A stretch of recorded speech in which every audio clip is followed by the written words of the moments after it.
your turn to play bad cop? Nah. Good cop and bad cop left for the day. I'm a different kind of cop. I don't want to do your dirty work no more.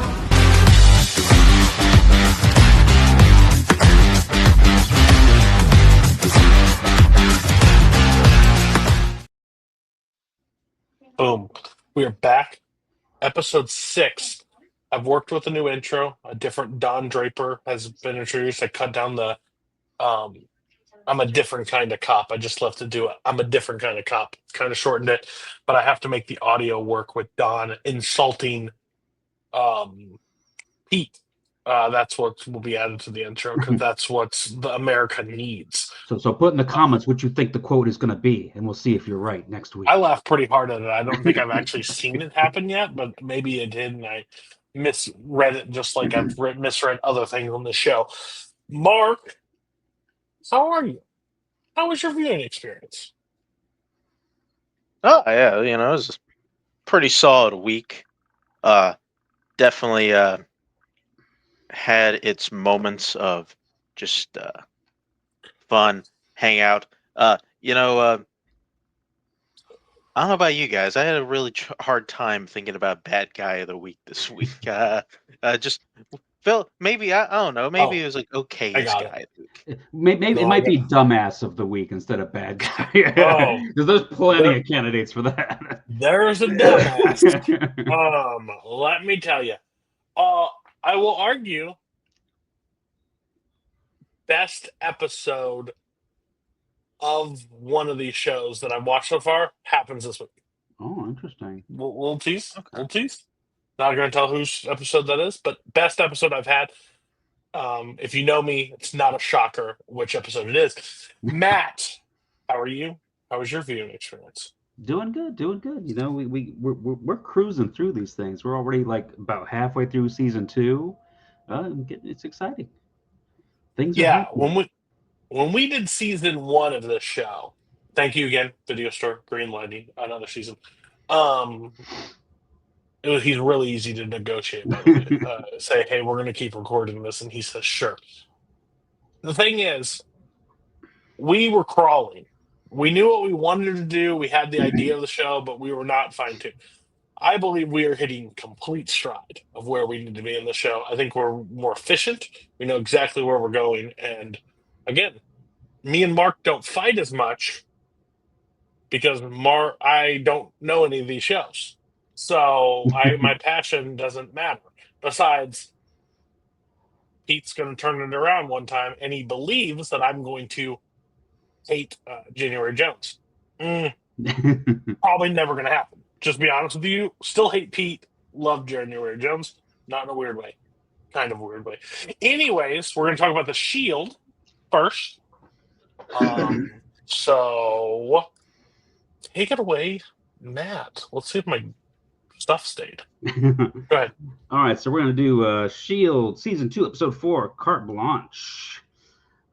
Which we're starting off with Vic getting an award for getting shot, which fair, I guess. We find out Laney was the one who kind of recommended Esteve to give him the award. While Vic was in the hospital, he came up with an idea for a gun drive to help get guns identified in their system. And I love it. Here's a toys for guns. Yeah, toys for guns. Hey kids, is there a gun lying around your house? Bring it in. We'll give you a toy. That girl shows up with a Glock, and I was like, yeah. Here's a bunny rabbit. Thanks for your Glock. The early 2000s were a different time. Facts. But yeah, the gun drive actually got a ballistics hit off of one of the guns, which the little girl had brought in. They find that it was used to kill one of Manny Sanvidal's, the people who owed him a bunch of money, because I guess he's like a loan shark kind of guy. He was actually in the first season. He was the guy that gave those kids the bad meth, and Vic told him, "You're on my radar now." So yeah. But yeah, so Claudia and Dutch, they are tracking down the case. They find the owner of said gun, Mr. Hinkle, and they take him back to the barn and wonder if it was him or the Sandoval gentleman using the gun. Dutch and Claudette bring in Sandoval, knowing that Hinkle was in debt to him, and theorize that he cleared his debt in exchange for killing this other guy. But Dutch isn't sure that it wasn't the gun owner working alone. So Claudette kind of berates him for projecting his failure on the case from the last episode with the lady with the arm missing, and she kind of goes back to interrogating the guy on his own. She claims that a witness identified him as the killer. She then goes to Sandoval, Hinkle having told her that he killed the man on Sandoval's behalf. She tells him that he's arrested, but she doesn't need a confession. So she ends up putting him in the cage with him on the other side of the other guy, and he pretty much implicates himself. And then Claudette reveals the genius that she is. She had the other guy wired, so now she has his confession. So that kind of takes care of Claudette and Dutch for this week. Or this episode, I should say.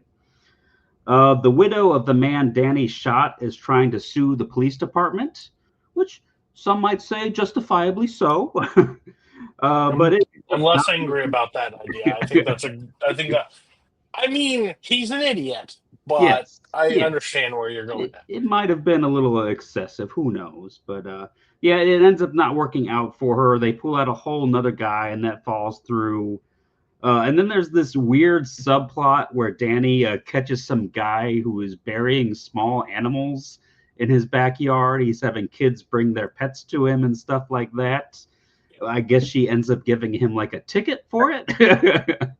I mean, what was that all about? Like, what was like it's like, do we just need to add like 5 minutes to this episode? It's trying to break down too. What? Like, it was like the most nonchalant thing. Like, I'm gonna have to ticket you. Really? Like, yeah. Like, why the fuck are you doing this? Like, it was weird. It was because like after the first time when it was just the one animal. He was like, okay, maybe this is gonna be like he's gonna ask her out or something. It's gonna be like a nice little meet cute. And then she comes back to him later, opens up the backyard, there's a whole bunch of little crosses. I mean, it would have been funny at the beginning if like the kid just blew up his spot. He's like, I don't know what he's talking about. He gave me $5 for that squirrel. It was just so weird. But yeah, so that gets all the bullshit out of the way for this episode. Now we're going to get into the real meat and potatoes. Vic and Shane are called into a robbery murder scene by Aceveda, who tells them the robber was posing as a cop using Shane's badge, which, if we remember a couple episodes ago, Shane lost his badge down when they were in Mexico. And of course, he didn't report it because he's like, well, it's in Mexico. That's never going to be a problem again.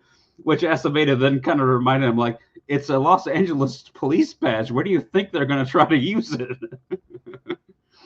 Yeah. Vic questions the witness and finds out it was illegal diamonds that got stolen. So Vic and Shane have to go undercover as crooked cops to get to the bottom of things. They find that the diamonds, they find them at another shop and work with the owner to get the guy who sold them to him to come back to the store, and they arrest him and question him at the barn. He confesses to the robbery and the murder and sells out his boss, Alec Insnick, and says that he kind of has his people kind of competing with each other, and that's why he stole the diamonds from a guy, I guess, who stole them from him originally. It's all the thing. He also tells them about a Armenian money train that takes the mob's dirty money out of LA to be cleaned overseas. Aceveda doesn't want them taking this case any further. It's like, you got the killer, you got the guy, we're done. But Vic tells him, no. Taking down the mob would be good for your political career. Let us keep working this one. So Vic and I will Shane... say, I always thought like the crime ring in Breaking Bad was like convoluted as fuck at times. Nothing, and I mean nothing, is close to LA with Vic. There is, I don't know where one person's ass ends and the other one, but like it is just all wild, just like fucking just throw it at the wall and see what sticks. It's so weird. Like, I would love the Charlie Day or whatever his name is, the red strings with all the pictures, trying to break down Vic's crime ring and who's connected to what and where it actually ends up going. Because now we're going across seas for laundry money. Okay, bud. Sure. Yeah, Hank wouldn't have lasted a week out in L.A. His PTSD would have gone off the roof. No, like, he had already been killed. Like, there's no shot. He's dead instantly. So yeah, Vic and Shane, they return the diamonds to Isnick, and they warn him that the police are going to raid his stolen his auto shop in 3 hours, giving him the tip for free, but claiming the next one's going to cost money. So then Vic goes and gets Aceveda to go and raid the shop. Aceveda tells Vic that he's transferring Shane because the strike team is all white guys, and it was Laney's suggestion that they need to add a minority. Isnick wants Vic to get the robber/murderer freed so that he can take care of him personally. Aceveda reluctantly agrees to their plan. They get the body of someone who committed suicide. However, he didn't really blow off his face enough to be unrecognizable. So Vic's like, get the shotgun. And Vic shoots the guy in the head with a shotgun, just annihilating his face. Isnick offers Vic protection of his businesses. Vic asks for all the addresses of his businesses, which he agrees to have one of his men take him to while Shane stays with him for collateral. Vic takes the guy to the barn so he can look up all the addresses. While there, Isnick's guy sees that the robber-killer guy is still alive. So Vic calls Shane and tells him to go to the bathroom, and then the club is raided by the police and Isnick is arrested. Vic and Shane go to the address he got for the money train and see a lot of money from different states being loaded up. While Aceveda has found something at every other Armenian address, Vic claims to have found nothing at the money train address. He tells Aceveda that he will add a minority to the team, but Shane has to stay. Vic then tells Shane that they are going to rob the money train when it comes back in a couple of months. Then we cut to at home. Vic is playing cards with the kids when Corinne comes home, and she kind of sends the kids to bed and kind of reminds Vic, he's like, you said you were going to move out if I came back with the kids and stuff, so you should be going. So Vic goes and checks into a motel, and he's able to kind of like get the motel for free because he made it seem like he's investigating some across the street. So that's how the episode ends, with Vic all alone in a motel room. Sad day for old Vic. I really don't care at this point. I think it's a good episode. I think it sets groundwork because I think next episode is the best episode of 3, if I remember correctly. Maybe the second. That's not the best episode I'm talking about. Yeah. I overall enjoy. Again, the only thing I'm worried about this show. One, I'm really confused again to this day. I've never heard the show talked about until you guys brought it up. So why it's not in the site guides, I'm not sure. I think it needs to be. I think it's a really good show, unless it falls off the wagon. But you told me it doesn't fall off the wagon. No. So either Matt's just a gaslighting asshole, or like Mark and telling me things are justified when they're not. My thing is, the only thing I'm worried about is how convoluted in season 2 his crime ring is kind of being. Mm-hmm. Like, I don't know how, because it always feels like he's about to step on the banana peel. Yeah. And he just never steps on it, which you can similar to like a Walter White situation, but Walter White's always was in family. Mm-hmm. So like his ring was very tight, and like certain people found out at certain times. His is just like getting bigger and bigger, and that's the only thing I'm worried about. But I mean, overall, for a police procedural, entertaining. Oh, yeah. And the only reason that this works is because Aceveda has kind of had his change, where otherwise Vic would have gotten arrested like the first couple episodes. But yeah, that's kind of yeah. But like he's gotten shot, he's gotten like he's still doing some really like big crime shit. Like it's just like the next episode. Like not to give away, it's like a moment where I'm like, oh fuck, okay, good luck, buddy. Like I don't know what you're gonna do, but good luck. Also, yeah, we'll talk about it. But like, yeah, failed opportunity, but we'll talk about it. I mean, yeah, like this is a solid episode. A part of me is kind of feeling like this is. I kind of watched this episode and I think kind of reminded myself like, oh, this is probably why I kind of stopped watching. Like not because it got bad, but just because like, okay, we are like I am starting to feel a lot of like kind of what Cody is saying. Like, all right, how is Vic gonna get out of this pickle? Like what like even though like as it feels like he gets really close and like he's either gonna get fired or get killed or whatever and like he just kind of narrowly like just like scoots out of it. Yeah. I mean, Walt was smart. Vic is stupid. Like that's the issue. Like I can understand how Walt can get out of certain situations because he's got a brain. So, like Vic, I think ate paint chips as a child a little bit. He's dumb. Oh, poor Vic. I mean, there is a certain entertainment value of this though.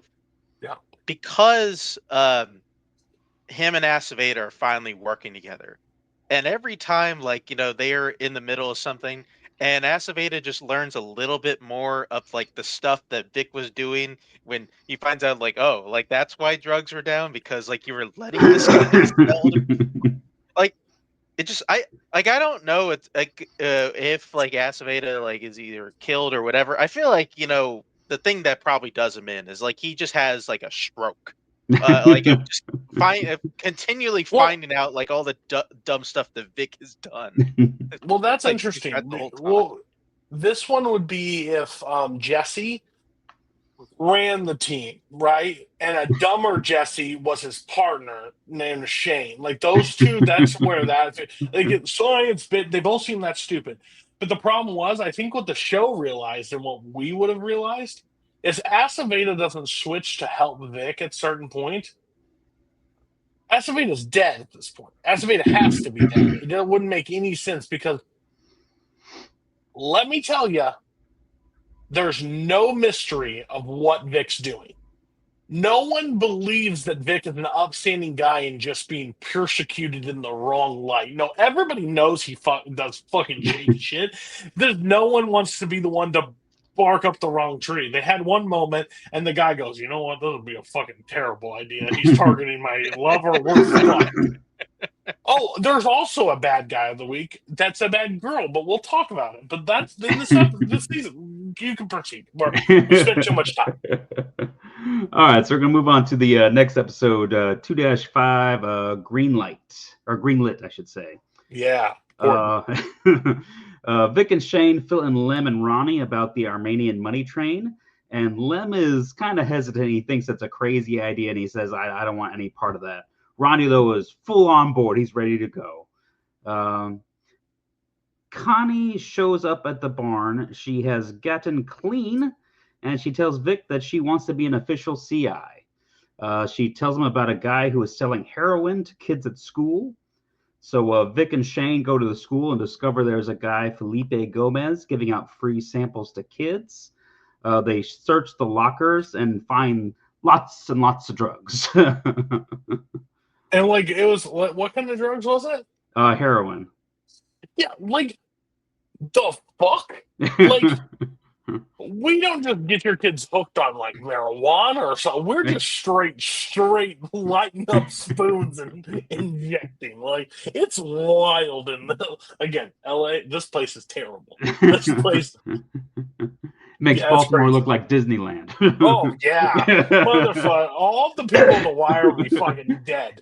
They couldn't survive in this LA. Not a shot.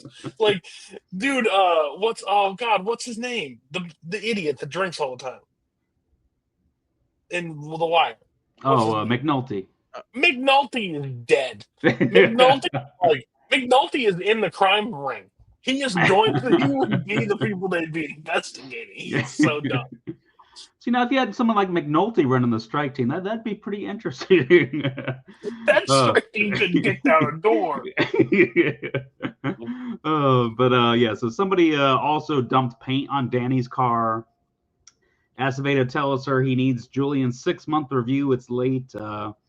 Julian tells Danny that he is marrying Vanessa after only 7 weeks of dating. He wants her to be there, but she tries to remind him that he's gay. Danny tells Julian You that, like dick. What we do? Like, it basically comes out, but you like penis. What we do? Not no more. I'm cured. I'm cured. Danny tells him that he needs to tell her that he was gay, and if he doesn't, she will. This is the most fucked up thing. What is it? Her one doesn't know this female from Adam. Doesn't like. We're not friends. We don't play chess on the like. We don't hang out and have girls' night and have wine night. No relationship whatsoever. And for her to overstep and be like, if you don't tell her, I do. Why does it impact you at all, bitch? Like, that's her partner. This isn't going to go good in the long run for him. That is the most fucked up thing ever. If you don't, I will. He should have shot her. He should have shot her at that moment. Crazy. I was like, what? That would be like Mark's dating some whatever, and I'd be like, Mark, you better tell her, or I will. I know Mark. I don't. You better tell her. You got to watch 10 episodes of TV every week, or I will.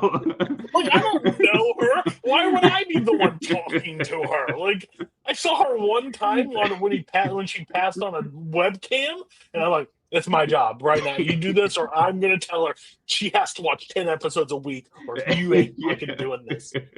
That's crazy. Oh, yeah. So, yeah, they got that going on. Then later in the episode, he's upset about some of the things that she put in his review, but she tells him to settle down because he passed, and she could have been a lot harsher in her review, so he should just chill out. Oh, I mean, when he walked up to that person with a gun and said, and was like, shoot me. How do you handle situation? Not well. Well, she never actually saw that moment. I think she just realized it afterwards. Hey, you didn't have the best time. He told her. The kid or whoever did it was the one that revealed it to her. Yeah, I think he said something to her about that. And then he was like, you weren't wearing your vest? No. Are you trying to kill yourself? Maybe. But he's in a better place now. He's getting married. So happy. Aceveda calls Danny into his office to give her the unfortunate news that her mother died in a car accident. But after she realized it's a prank after she called her dad and found out mom's still alive, it's okay. Danny, she's sitting right next to me. Danny thinks it's the widow of the man she killed, just messing with her. Vic tells Shane that they need to get Lem on board with the money train. It has to be the whole strike team or none of them. Aceveda tells Vic they need to crack down hard on the drug dealers. So the strike team raid and smash up the Chukuro's bar. Vic lets half of them go with a warning to spread the message that selling children is off the table. And he arrests the other half, including Felipe, the guy they were looking for at the school. Armadillo approaches Danny at the scene of an arrest, asking her to pass along a message to Vic that the guy he's looking for, about the guy that he's looking for, might need to back off or something. And he tells her to tell him about the face, and he'll know. Vic and Shane interrogate Felipe, and he tells them that he works for Armadillo. Vic wants to use Felipe as an informant to get to Armadillo, and Aceveda reluctantly agrees for now, even though he is a minor. Danny gives Vic the message. Shane and Ronnie agree with him that Armadillo is declaring war, and they need to get him before the other cops do. They are not sure how close to bring Lem in, because they're not sure how he would react as far as trying to kill this guy. Vic visits Navarro in prison and tells him to get word to Armadillo not to deal with children. Navarro claims that they do not talk. Vic points out another prisoner who owes Vic and will kill Navarro if Vic gives him the green light. The strike team will monitor If he gets green lit, stop saying green light. It's green lit. Well, it's in the future tense if he gets the I green guess light. you're true. My apologies. The strike team will monitor any calls Navarro makes, and they hope the green light threat will be enough to keep Armadillo quiet about them. Vic gets Connie a CI contract and warns her that she needs to stay sober in order to get paid. Later, she tells Vic that she wants to see her son, but Vic tells her that she has to accept he's with another family now. The strike team meet Aceveda at the scene of a toddler who died of an overdose of heroin that he found in his brother's backpack. Aceveda tells Vic that they need to end this fast. Vic tells Felipe he's letting him go so that he can lead them to Armadillo. While watching Felipe on a stakeout, Shane tries to get Lem on board with the money train. Then we're going to cut over to Claudette and Dutch. Claudette takes the statement of a woman whose Alzheimer's inflicted mother, Jeannie, has gone missing. Dutch is not taking this case very seriously at all. It's like I said before, Dutch is either going to be the best person to be assigned to your case or the worst person, because if he's not interested in the case, he ain't doing shit. Julian gives them the address for an apartment building where she was spotted. They question a witness who says she kept asking for a man named Earl. They track Earl down and ask him to contact them if he sees her. They end up finding Janine in a park getting harassed by some teens. And Dutch did finally get interested. He ends up doing some digging and found a record that a smothered baby was buried in a shallow grave in 1947 at the same area of the park where they found her. Jesus Christ. Dutch thinks that Earl and Janine killed the baby together. He tells Earl that they are going to dig up the body and do a DNA test. Claudette is worried about Dutch as he is losing his faith in humanity. And and just the looks that Earl and Janine kind of gave Dutch when he's telling it, you get the impression that they were kind of spot on. Of course, the daughter is just telling him he's crazy, and she tries to get the mother out of there. And Dutch is like, I only wish that you would have got to know your brother. But meanwhile, Aceveda's wife convinces him to send out all of his officers to crack down on the drugs at the schools. He also tells Claudette that she will have first crack at Armadillo when they catch him. The strike team sends Felipe in so they can bust the dealer who works for Armadillo. As the strike team comes in, the dealer figures out that Felipe was working with them and tells Felipe he's dead. Oh, that was crazy. Who'd you call?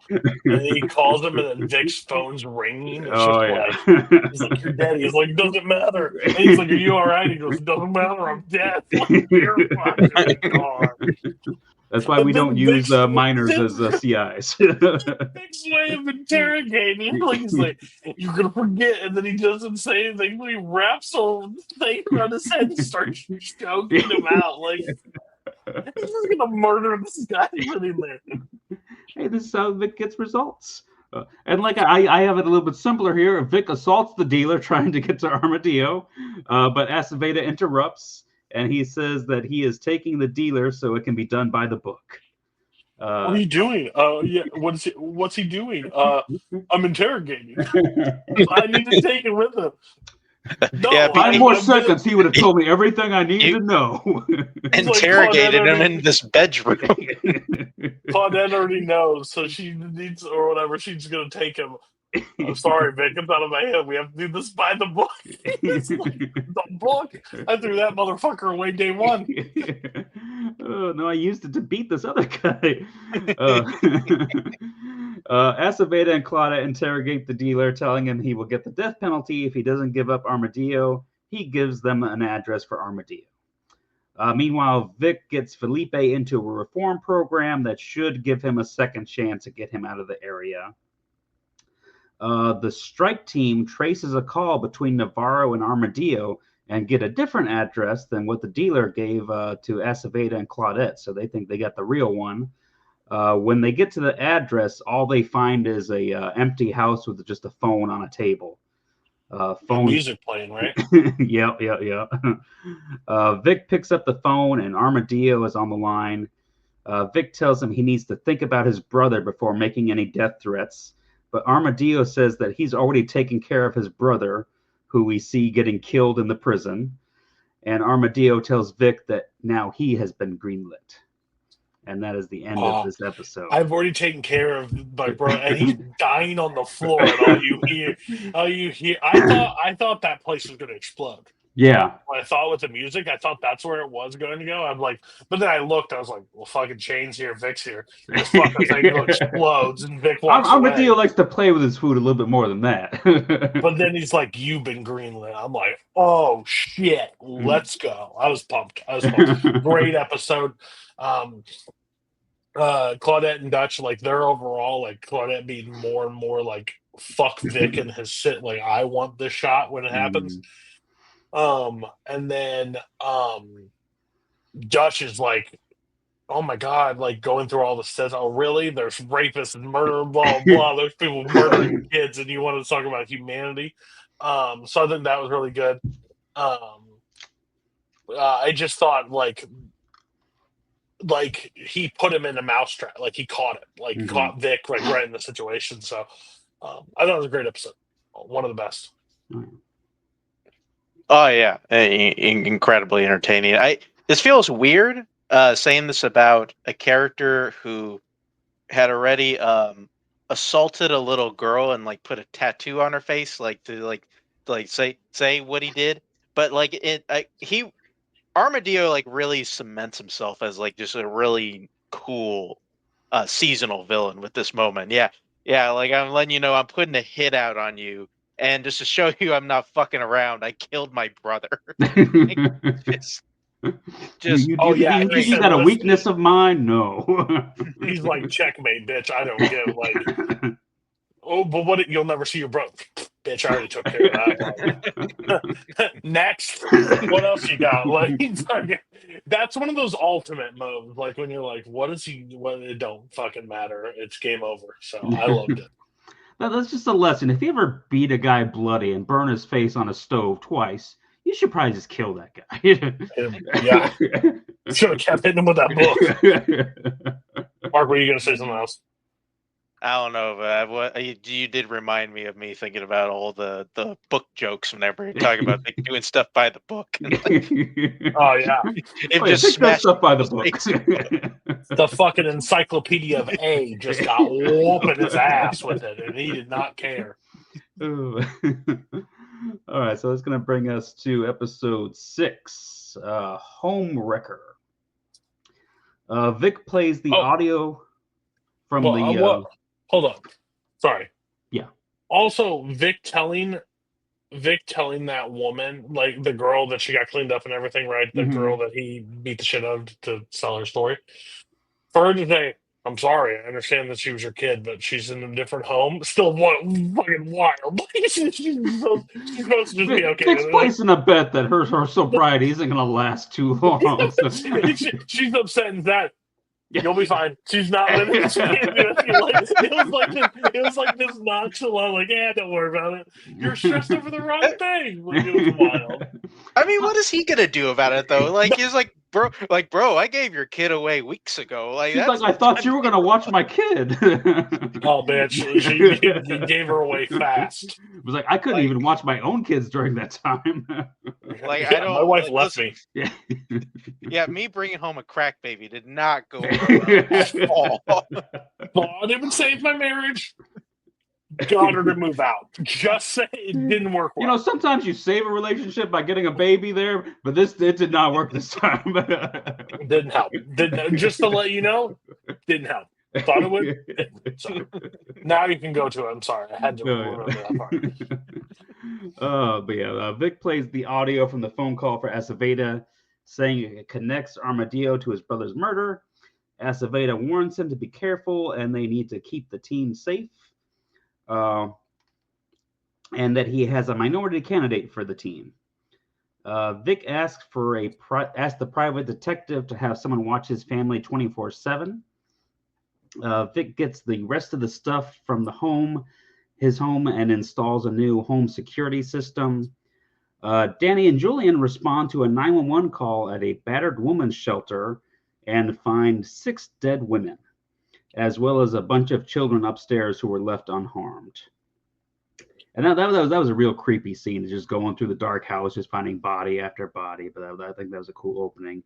I rewound it because I was yeah. like, what did I miss? Like, who was that? You've been greenlit. Now there's just layers of bodies. I was like, oh my God, who is this? The address of the shelter is kept secret from the abusers, and the women are given aliases.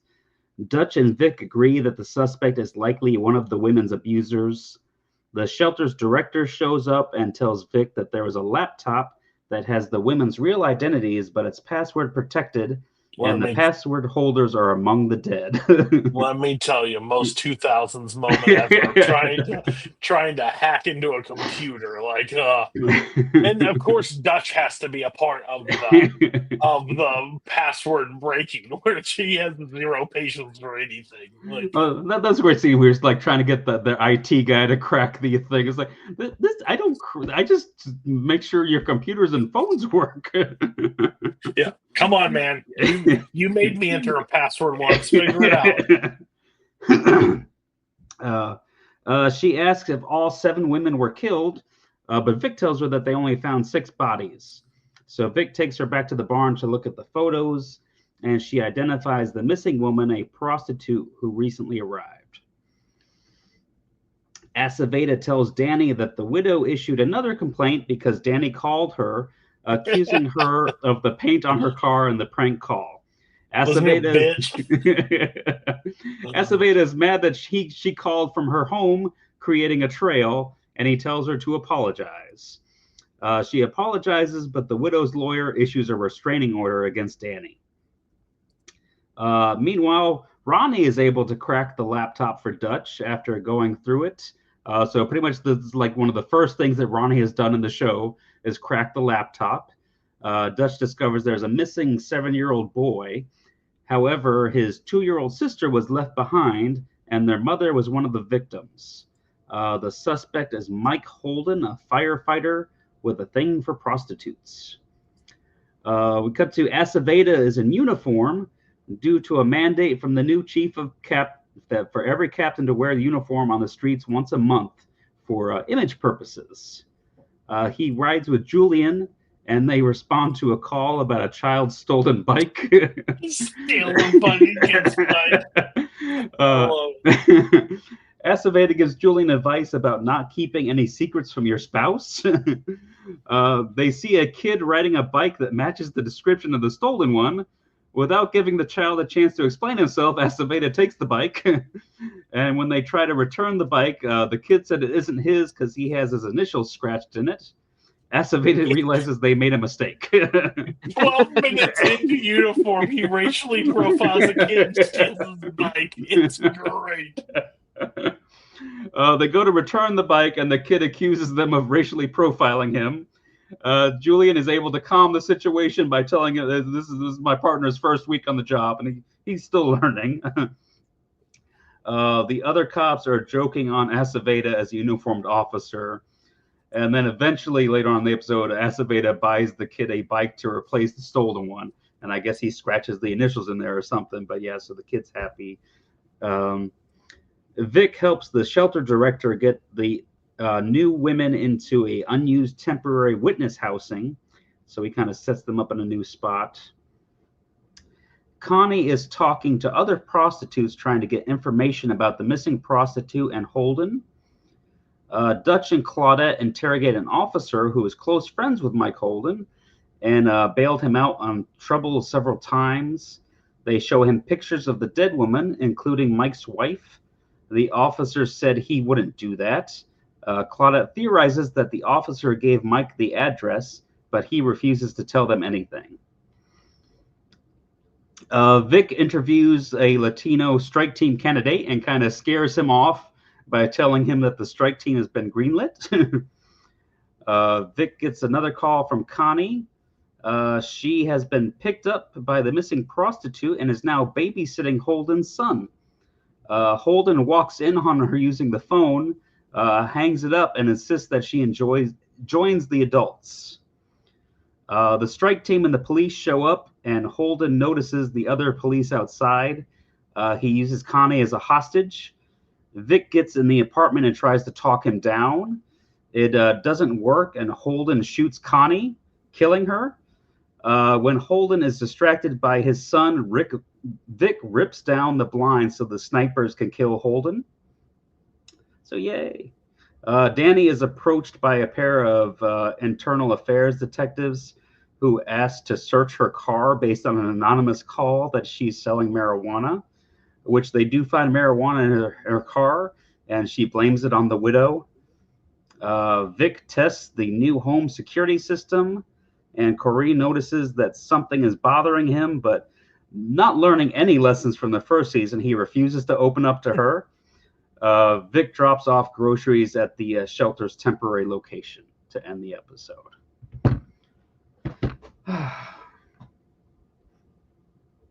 You're muted. Think the stronger. You guys picked up on that quick. Good job. Normally I lead the talking, so that makes sense. Anyways, I think the middle episode was stronger overall, because I thought like the cat and mouse, and overall I did not like this one. It felt like we went right back to cop world, like goofy, kind of a little bit. Like it was a serious crime, but it was like goofy. Here's a password protected, trying to figure that out. Racial profiling of the kid, like Aceveda back in a cop uniform, which looks like a total like douchebag, and like no question. So it felt, this is like those ones they do a few times a season, similar to the basketball, similar to the other stuff. Like it just didn't. I expected more heat leaving the Greenlit than we got in this one. I know like the death happened and all that, like that's supposed to like because like, the only time they really addressed it was when a couple of Latinos drive by, when Vic and Shane are questioning a guy, and they kind of go for their guns because they're kind of they're a little bit on edge. It seemed like, hey, you've been greenlit, which Vic makes a very priority to say that a couple times in the previous episode of how important that really is. And then to be greenlit and then be like, who gives a fuck? Like, I'm just like, I get that, but like then it doesn't matter, which you made it seem like it mattered. It's a nitpick thing. I'm not saying it matters that much. It just seemed like it was a weird like that one left me on a high to click the next episode, and it was just like, okay, not as great. And again, truth be told, she died, but like, she needed to die. Like, I know that's hard to say, but honestly, if she didn't die now, she probably would have gone back to the drugs. So this is probably the best ending she could get. Yeah, like it needed. It's like Adam Sandler in Uncut Gems. It's the best ending her character's going to get. Like he was beating the shit out of her to cover a story last season. Like how much more are we going to do? And she was like already begging for money. I figured she was going to cause more Vic problems. I just didn't expect her to go. It was just it felt out of place, to be honest with you, this episode. It felt like this was not the next episode of Greenlit. Like it was something else. Like it seemed like it was just placed it, and we're like, hey, we'll get back to that in a minute. We mention it in passing, but it doesn't really mean anything. So I don't know. I'm assuming it's going to pick back. Like again, this episode 6. So once we get closer to the season finale, but then it seemed like the Greenlit needed to be at the end of the season. Like that would have made more sense to me. And now I get it. We need him to have like more of an arc, like him be that villain throughout the entire season. But like for him to say that, like Vic thinks he's onto him, about to catch him, you've been greenlit. Oh shit, 10, 11, 12, 13, we're on the move. So it just felt out of place. It felt weird. No, we'll see. We got four episodes of it coming up next, so we'll see what happens. Very very classic networky TV type of thing. We have like a big moment kind of in the middle of the season, and then like immediately after we kind of have this like, oh well, that was a thing. Let's go back to like kind of our case of the week type thing of like figure out who killed all these mothers. Kind of agree on the Connie thing. Like that was one where I feel like there's a very generic way we could have taken that story and then just kind of have her die here. It's like, all right, like that's like, we We can do that. I think it's kind of like they wanted to have like a death that kind of meant a little bit of something because it's a character we've dealt with a few times at least. But yeah, so. I mean, it couldn't have been. I'm still advocating for Julian. I don't know what we're doing. I mean, like Vic kind of knows him. Like, that would have been. Yeah, every show needs a wedding, so this is our best chance at a wedding. So we'll see. Yeah, I guess. Well, I think it's time to go to the world of the Mad Men. Is that right? Like, I guess Mark, so. you ready to take us through Mad Men? Yeah, we'll go back in time about 40 odd years over to the 60s and talk about Martinson's coffee and apparently Utz potato chips. That was a real potato chip. Real. Yeah, we'll go into episode 5. Yeah, episode 5, The New Girl. We start out with Pete and Trudy are going to the doctor's office. They have been trying to have a baby for 18 months with a little luck. And, the doc goes in and talks to, Pete about like his health and like his sexual history and such. And, trying to figure out, what Pete's got in the tank. And of course, Pete, man, he tells the doc, listen, I don't think there's any problems of my own. Little does he know, like we already know there's nothing wrong with Pete. We already know he's pretty fertile. He's already gotten one woman pregnant. Unfortunately, not his wife. Seeing Joan sporting an engagement ring. So are you just gonna brush over the doctor's office where Pete's a fucking creep ball? Well, I brought it up. He's like, yeah. Oh, let's get an example in. You tell her when she's available. He's a cocksucker. I hate Pete. Pete is awful, and you just keep brushing over the nastiest. Even the doctor was sitting there like, he laughs at the first one, he laughs at the second one, and by the third one, he's like, "Is this guy fucking all right in the head?" No, he's not. What? Like, no, just have you gotten anybody else pregnant? No. Yeah, you have, you dirty bastard. Be like, his sperm's okay. Maybe we should X-ray his balls a couple more times. Yeah, fucking cut it off. Douchebag. What? He just like knows like Pete just like he's an advertiser. Listen, you can defend a lot of players, a lot of people in all your shows. Shut the fuck up. You can't defend Pete. Stop it. Yeah, you got no backup with Pete. I'm sorry. We will not stand here. Yeah, Matt was in your fucking corner last year. Let me tell you, he's not on your side. No one else. I mean, I did say it'd be a while. Now, how many seasons of the show is it? 6 or 7, I think. Let me tell you, he better figure and fucking out. If by the end of this show, Cody is on Pete's side, we're gonna have to go back and cut through all these clips of us just trashing Pete. It'll be too little. It took me 17 watches of Breaking Bad to finally go, you know what? Skyler, not that bad. So let me tell you, he ain't doing shit. That cushion clip will be burned into my brain for the rest of my life. You have a better chance of me going back to Band of Brothers and saying, Germany didn't do so many bad things over Pete right now. Let me tell you. Free room and board. You can't complain too much. Yeah, what the? Why are people complaining? Go ahead. Sorry, just let you brush over the creepy comments by Pete. Yeah, we'll just go ahead and do that. So Joan is seen sporting an engagement ring. She mentioned this doctor guy she was seeing, so I guess that's going well. Don't fucking blame that doctor at all. Well done, doctor.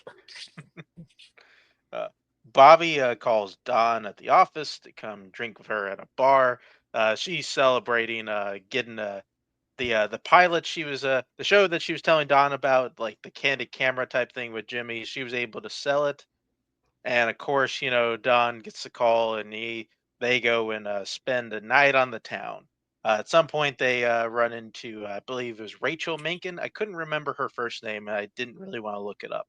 The lady, the lady he was sexing up the season before, like ran into the lady he's The currently Jewish sexing up. lady when he had to do advertisement for Israel, so he called the only Jewish woman he knew to ask, "Hey, any thoughts on Israel?" Yeah, wild. Still one of the most douchebag moments ever. What he just thought, hey, this is a great excuse to get to see her. I could say it's for work. Need some help. Israel, thoughts? You positive or negative? I'm not really sure. How's the hang gliding over there? Anything to sell on? Oh, fuck out of here. So anyway, yeah, like eventually, like Don and Bobby leave. They are definitely kind of drunk. Definitely like knocked back a few. Wicked out of hardcore liquor while Drinking and driving and sexting finally catches up with Don. So yeah, so like I think something happens. She was like licking his ear or something. He closed his eyes for too long, and like he ends up overturning the car. Let me We've tell all you, been there.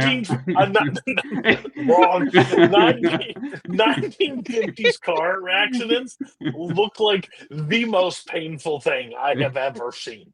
This is safe because that thing's a freaking tank. Yeah, solid metal just sitting there, just boom, boom, boom, boom, just. And they both look no like fucking seatbelts, I'm sure. And then Don looks at her. You all right? No, we're both bleeding. I have a giant of a man laying on top of me.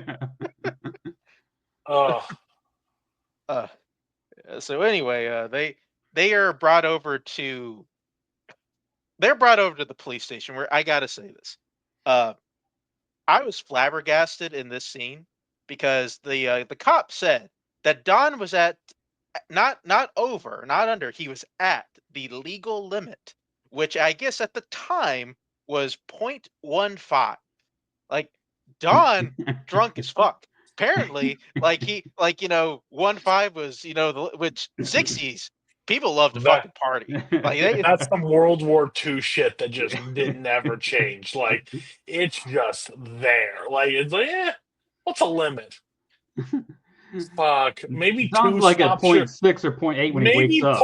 Maybe 0.2 stops your heart, so 1.5 sounds about right.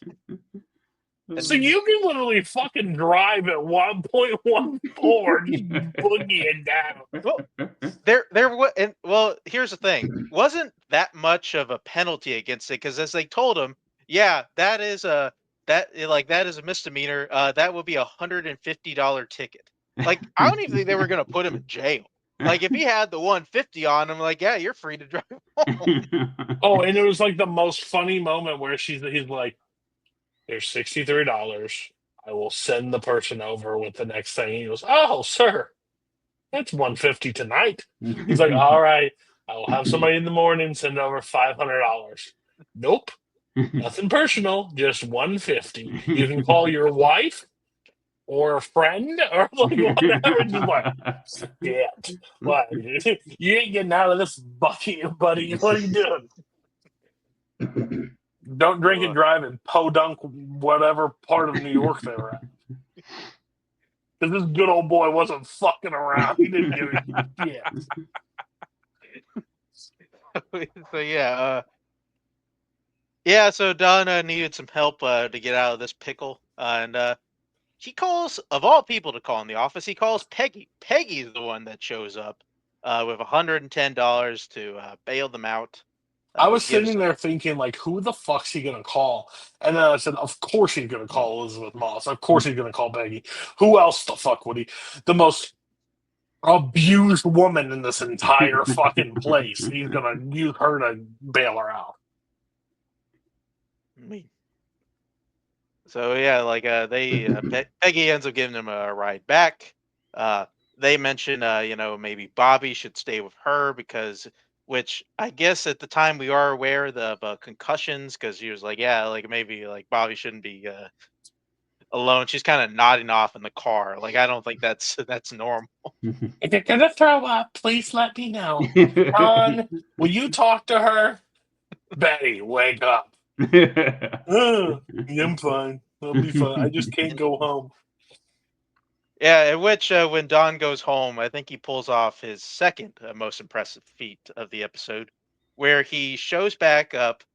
Betty does appear to be waiting up for him, and he is able to somewhat explain how he totals their car and explains to her that, hey, this is why I didn't call you, even though I was in the hospital I have slash high police station. blood pressure. His excuse is I have high blood pressure. Well, like it mixed with the meds, and I was drinking, and like I may have just passed Rah. out. Like, He just ruined his food for the rest of his fucking life. Ain't getting salt for any time soon. yeah. Then we go back to the office. A new person has been hired as Don's secretary. We meet Jane Siegel. So like she taking over that. Uh, First thing in the morning, Kenny tells Don that he got an urgent message from Jimmy Barrett. Uh, doesn't really know what it is. Calls Bobby to try to see what it could possibly be about. And she's like, I don't know. I told him I was at a fat farm. Like I thought he bought it. So, it could be anything. Grinning Barrett. That show's gonna suck. Let me tell you. Bobby at some point asked Peggy why she was helping out. Peggy kind of sidesteps the question and like, yeah, like, whatever.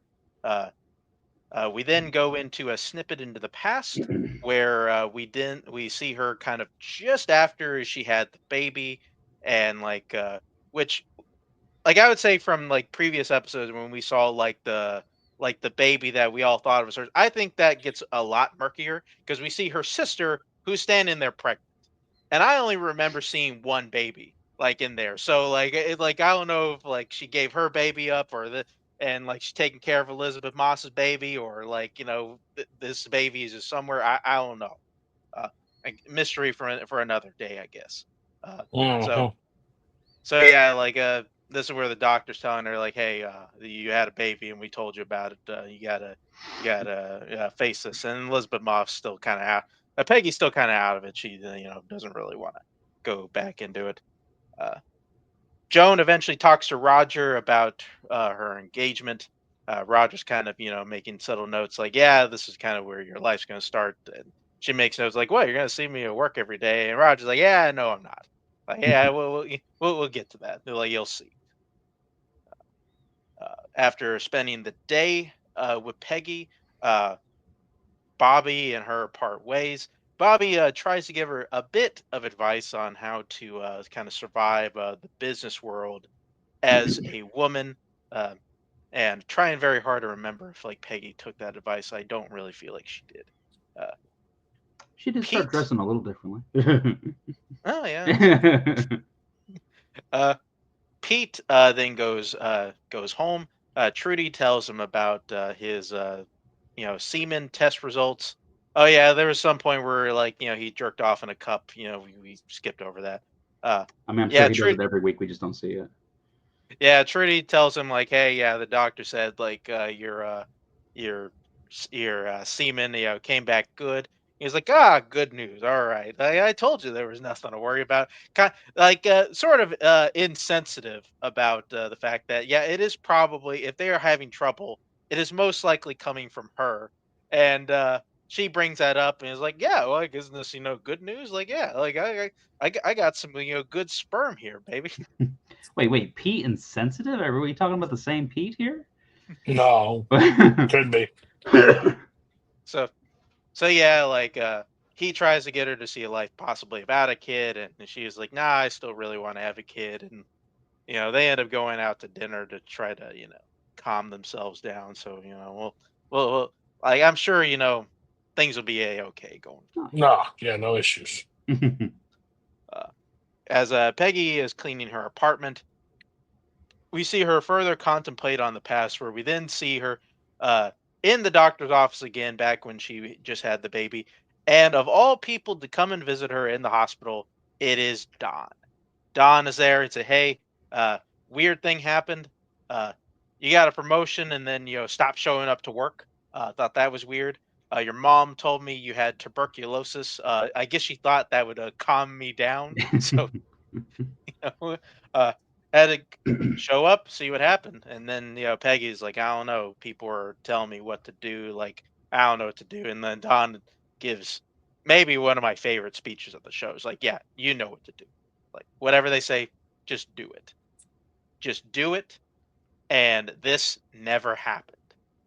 Quote, it will shock you how much it never happened. Oh yeah. Maybe the most Draper moment I think of the show we've had up to this point, and probably the most Draper moment I think we'll get up to this point. Later on, Peggy does show up late to work. Don gives her shit about not doing stuff. Peggy then asks for her money back. And I guess he still didn't have all the money on him. I guess for whatever reason he didn't expect for Peggy to immediately ask for her $110. He already forgot about it. It's not as much to you, but for me, 110 is a lot of money. So, get your drunk ass to write the check. Come on. Jimmy does come by the office with Bobby. Says, hey, I just want to thank you for everything we're doing. Very ominously, like apparently he had to. I mean, I don't know what he's doing there. Like he said, it was urgent, and then he just comes over to thank Don. Weird shit. And then, yeah, as Cody alluded to earlier, Don does also ruin all of his future meals because Betty tells him, yeah, well, your ass is not having salt anymore. And when the kids ask about it, it's like, yeah. Why can't Dad have any salt? Because we love Dad. That's why. Yeah. Enjoy this bland ass fucking food. Yeah, no, that is the end of a very eventful episode of Mad Men, New Girl. Yeah, this is a really good episode. I said, you go. No, you go. Yeah, the scene at the end with Don and Peggy, that is a fantastic scene. And the only part you glossed over that I think we need to mention is when Jane's new secretary gets there, she's greeted by one of the gentlemen, comes out of the office and plays Mozart on his zipper. Oh. Yeah, that fucking weirdo. Like, good Lord. But let me tell you, Don Draper seems to be able to have any woman he would like. Man must have some mommy issues. That's all I'm going to say. Because, like, this boss woman that just keeps bitch slapping him around and telling him what to do is what she's interested in. Again, not putting two women against each other. But if January Jones is anywhere in the situation, and that's at home after two children, why are we going with her? Don's the kind of guy who likes to try a new restaurant frequently. But he keeps holding the same reservation. He doesn't try a different one. He keeps dipping his against. I don't know. We'll find out, but not the most rational husband that he's dealing with. Like that dude's crazy. I mean, I'm just gonna say I don't have the money to have ribeye steak every day. So if I did have it every day, at some point, I probably would get tired of it. Say, I just want a cheeseburger. I'm assuming that's somewhat on the level of like what Don has with Betty here. I'm just assuming. I don't know. I mean, if you look like John Hamm and these women were just like throwing themselves upon you every day. Yes, you know what? One time, maybe. Multiple times with this crazy true. bitch. He should just be doing ones and done. And let me tell you, if I had tacos for every meal, let me tell you, I ain't looking for a cheeseburger. Love tacos, consistent with tacos, different variety. That's January Jones. That is a smoking hot woman that you're just fucking flaking on. What? Not like we've seen him in a hotel with her. I don't know why other women would be interested in him. He couldn't even get up with January Jones. He was struggling. And you know what she did? She picked up the phone and ordered some steaks. Just saying. Like, oh, you can't dig down right now? It's all right. We'll take 2 ribeyes. That's a woman you want. That's See, why he locked that one Defender down. of Pete, and Defender of Don. You look terrible. You are looking terrible. Oh. I mean, I don't know if I was defending Don a whole bunch, but like, Oh, if I had ribeye every day, I might want a cheeseburger. listen, I'm just trying to get inside Don's head, okay? Like, Good luck. It's terrifying.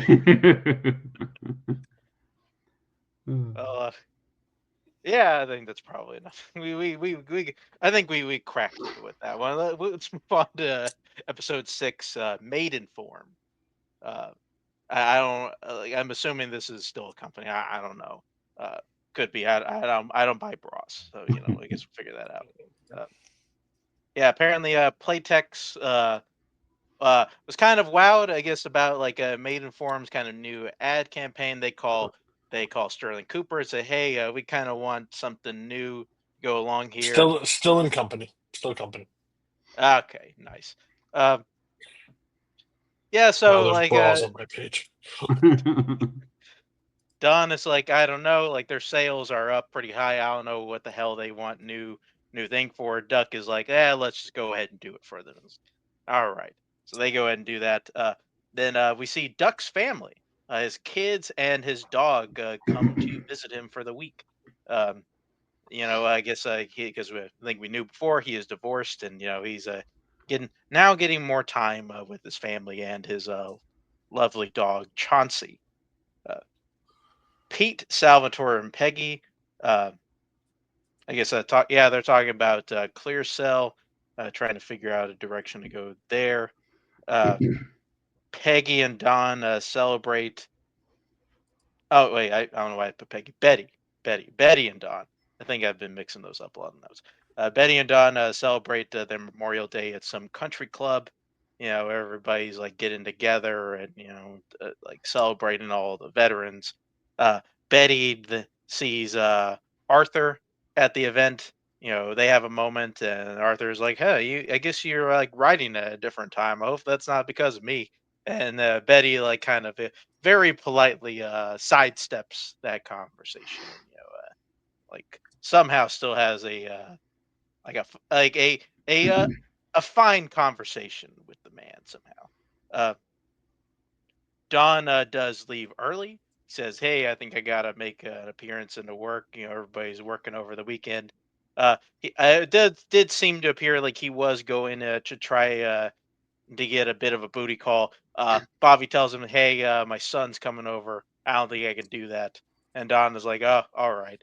And then he just kind of goes home and I guess just hangs out. Like I guess he just didn't know what to do after that. Uh, then after Memorial Day weekend, at some point, Pete does spoil Liberty Valance for Peggy. Just kind of casually tells her the ending of Who Shot Liberty Valance. The worst. Now he's spoiling movies. That would fucking fly in this community. I'll tell you. Fucking wild. Yeah, Cody, that Irishman movie you were talking about, yeah, the ending is like this and this and this. Yeah, you see how it ended? That's how you're going to end right now. Let's go paint some houses, all right? Roger sees Don, tells him, he wants him to set up a lunch with Duck. So, yeah, you guys have been at each other's throats over the American Airlines thing. Maybe you guys can, just kind of make up, it's been months of this shit. Maybe we can just, get over it. Then later, Duck's kids do tell him that their mom, his ex-wife, is plans to get remarried. They didn't tell him, we're also supposed to give you Chauncey. Apparently, the new dad is allergic. And then Duck is like, "What the fuck? Like, I gave him to you. I learned to live without him, so you guys can have some stability." And then they're like, "I mean, I don't think it's that big of a deal. It's just a dog. Can you please take Chauncey with you?" Duck seems weirdly unhappy about having his dog back. I don't know. Kenzie comes up with this new Jackie or Marilyn playtext idea, kind of saying, yeah, every woman in here is either a Jackie or Marilyn, kind of goes over the office. Then find out he thinks Joan is a Marilyn type, or Marilyn is apparently a Joan type. Uh, Peggy is upset that she was left out of this this session in which this idea was brought up. She was told it was at a bar, and she doesn't need to be. She didn't want to be at the bar, like she didn't want to be in this rowdy bar with with the guys and the roughhouse and then the drinking and well, not a place for a lady. Oh yeah, not at all. Don and Duck, end up kind of skipping the lunch, and Don's like, "Yeah, why don't we just get all this stuff out of the way?" And then it was basically like, "Listen, like we had to take a chance on American Airlines. I'm sorry." And Don was like, "Yeah, fuck it. Yeah, I don't really care. I got a dick down date I'm supposed to get to, so we can just kind of tell Roger, that this thing is taken care of between the two of us." Uh, so yeah, he goes and sees Bobby at a hotel room. She casually drops that she has another kid. So two kids at this point that she has, and that Don did not previously know about. Uh, Once again, there are auditions to see who is going to be the new Jackie / Marilyn for this playtext thing. She is left out of that. Yeah, Peggy's starting to get pretty pissed off about that. Pete runs into a girl from the audition, and I guess they had a bit of a moment. He ends up going back to her apartment. Apparently, her mom was also there, but it didn't bother Pete all too much. They just end up having sex on the couch. So he They again, had a moment when he told her that he was like an accounts guy. yeah, I mean that I guess that just worked back then. Just say Yeah. yeah. It's like, oh, you can help me get a job. Yeah. Come back to my place. Not really working too much for Ken every time he goes tries to hit on Jane, but Pete leads gangbusters. Uh, I can move on past that. Peggy asks Joan for advice on being left out of things. Joan is like, "Listen, I don't know what the fuck this thing is. You're in a completely different world, okay? Like I never wanted to be in your world, but maybe I don't know. I guess I mean she was very tastefully trying to say maybe dress sluttier, and that will probably help." Uh, Don presents, or they present the Jackie and Marilyn approach to Playtex. But apparently, Playtex was like, "Yeah, we talked about it on the car ride over here. We're like, yeah, Maidenform can have the sexy ad. We'll just stick with what we're doing because we're making a lot of money." They ain't And broke. yeah, so they got that idea on file. And of course, Kinsey is a bit frustrated because yeah, he had this great idea that won't be used. Uh, then I guess there was a point where Duck, was getting frustrated with work. He almost relapses on alcohol, and I guess to go back to normal, he just releases his dog into the concrete jungle that is New York. So I guess Chauncey is now a dog of the people. Uh, Don and Bobby spend another night together, and as I guess Don is trying to get into the moment, he just tells her to stop talking, and she just keeps talking about old Don's reputation. I guess a word of Don Draper being a coxman just kind of gets around out there. Mm. Yeah, she's like, yeah, everybody's saying this, and he's like, who's saying this? And he's like, oh, this person. And Don's like, I have no idea who that is. Sounds like complete bullshit to me, Don, but whatever. Uh, Sure. he Yeah.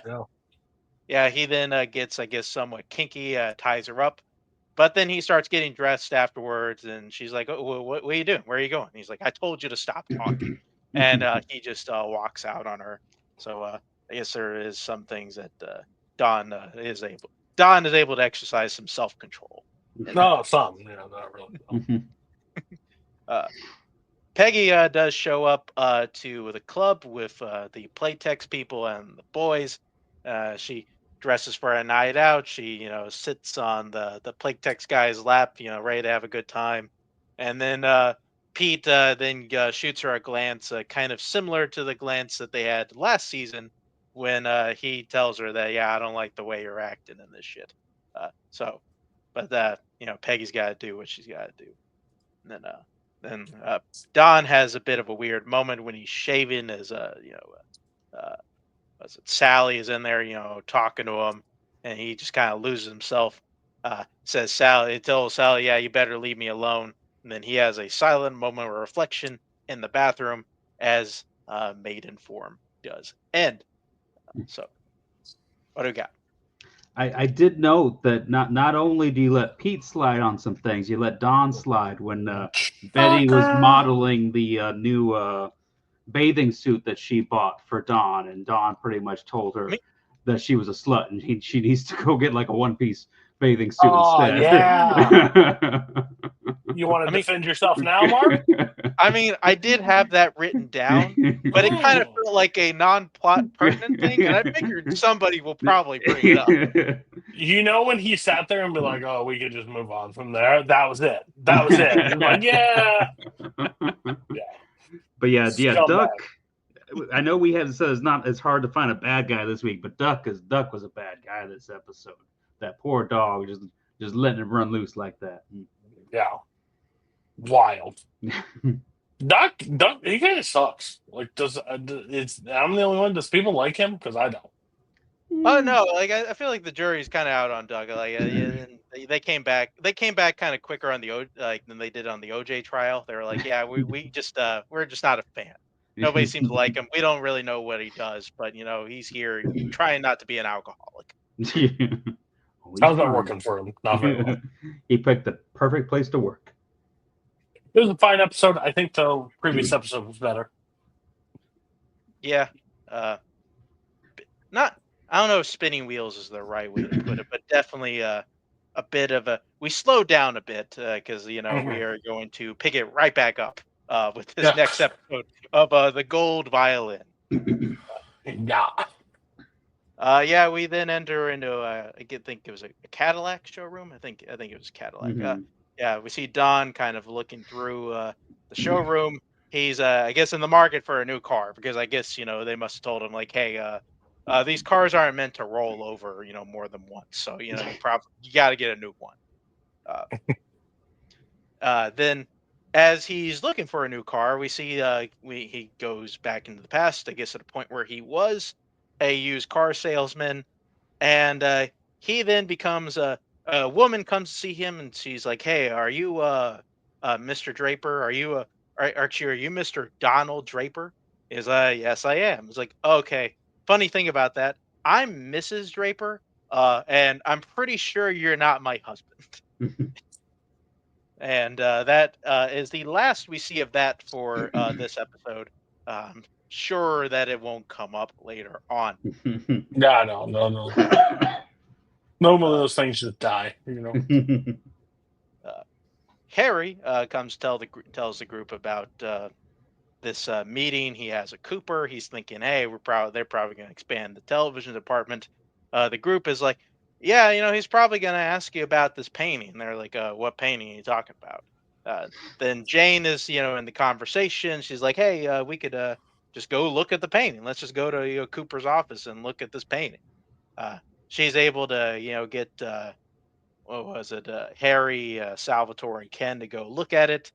It's some red squares. They kind of state their opinion on it. They all kind of bask in the Gloria seeing Bert's painting. Still doesn't do much for Ken though. Jane still sees him as just an accountant. Although Salvatore does make a note that he had read his Ken's previous short story. Ken does think that is kind of interesting. Shows up the next day, say, "Hey, why don't you read this short story for me to tell you what you think?" And then Salvatore is like, "Hey, I got an idea. Why don't you, just come over for dinner, like on Saturday night or whatever, and like me and my wife, we'll cook you dinner, and I'll tell you what I think of your short story." And then Ken is like, "Yeah, that sounds like a swell idea." as they're talking about it, Joan does find out that there was a group that snuck into Cooper's office and realize that Jane may have been the like kind of the leader of the idea, if you will. Don lets Kurt and Smitty kind of take the lead on this Martinson's coffee idea. They're able to like write some jingle about not being told what to do, whatever, some kind of like new age thinking, whatever. Uh, Harry does meet with Bert about the painting, and at that point, Harry does realize that Bert he wasn't looking for any big ideas, just that he bought the painting because he realized it'd double in value, just a way to make some money. Jimmy Barrett does invite Betty to a party to celebrate Jimmy's new show. Betty's like, I'm not sure if we can go or not, and then Jimmy's like, come on, just get Don to let you out this time. Yeah, I guess apparently they were able to sell the Martinson's coffee thing. I guess that jingle was fine. Bert and Don talk about Don's future in the company. Kind of says, hey, you're going to take a bigger role. You're going to be ready to wear your tuxedo more often and stuff like that. Joan then confronts Jane about, sneaking into Cooper's office. She's like, yeah, like they made me. Joan was like, all right, sounds good. Why don't you, pack up your stuff? You're done here. So, she fires Jane for, I guess, going into Cooper's office. Dawn shows Betty the new car, kind of says, hey, got this new car. Why don't we, take it out Monday night or whatever to this, this party that Jimmy Barrett invited us to. And Dawn, begrudgingly is like, I guess we can do that bullshit, whatever. Like, I mean, maybe not the greatest idea, but, we'll do it. Fucking fine, whatever.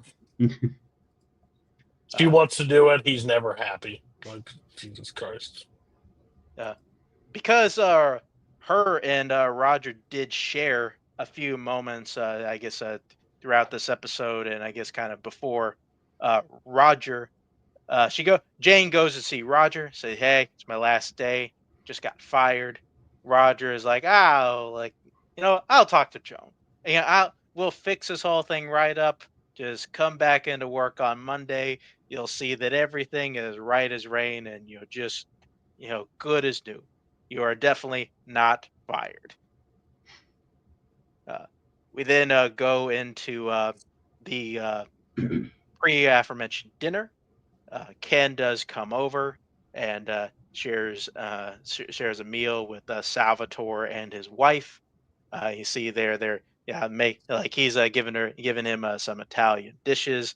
They're talking about the office.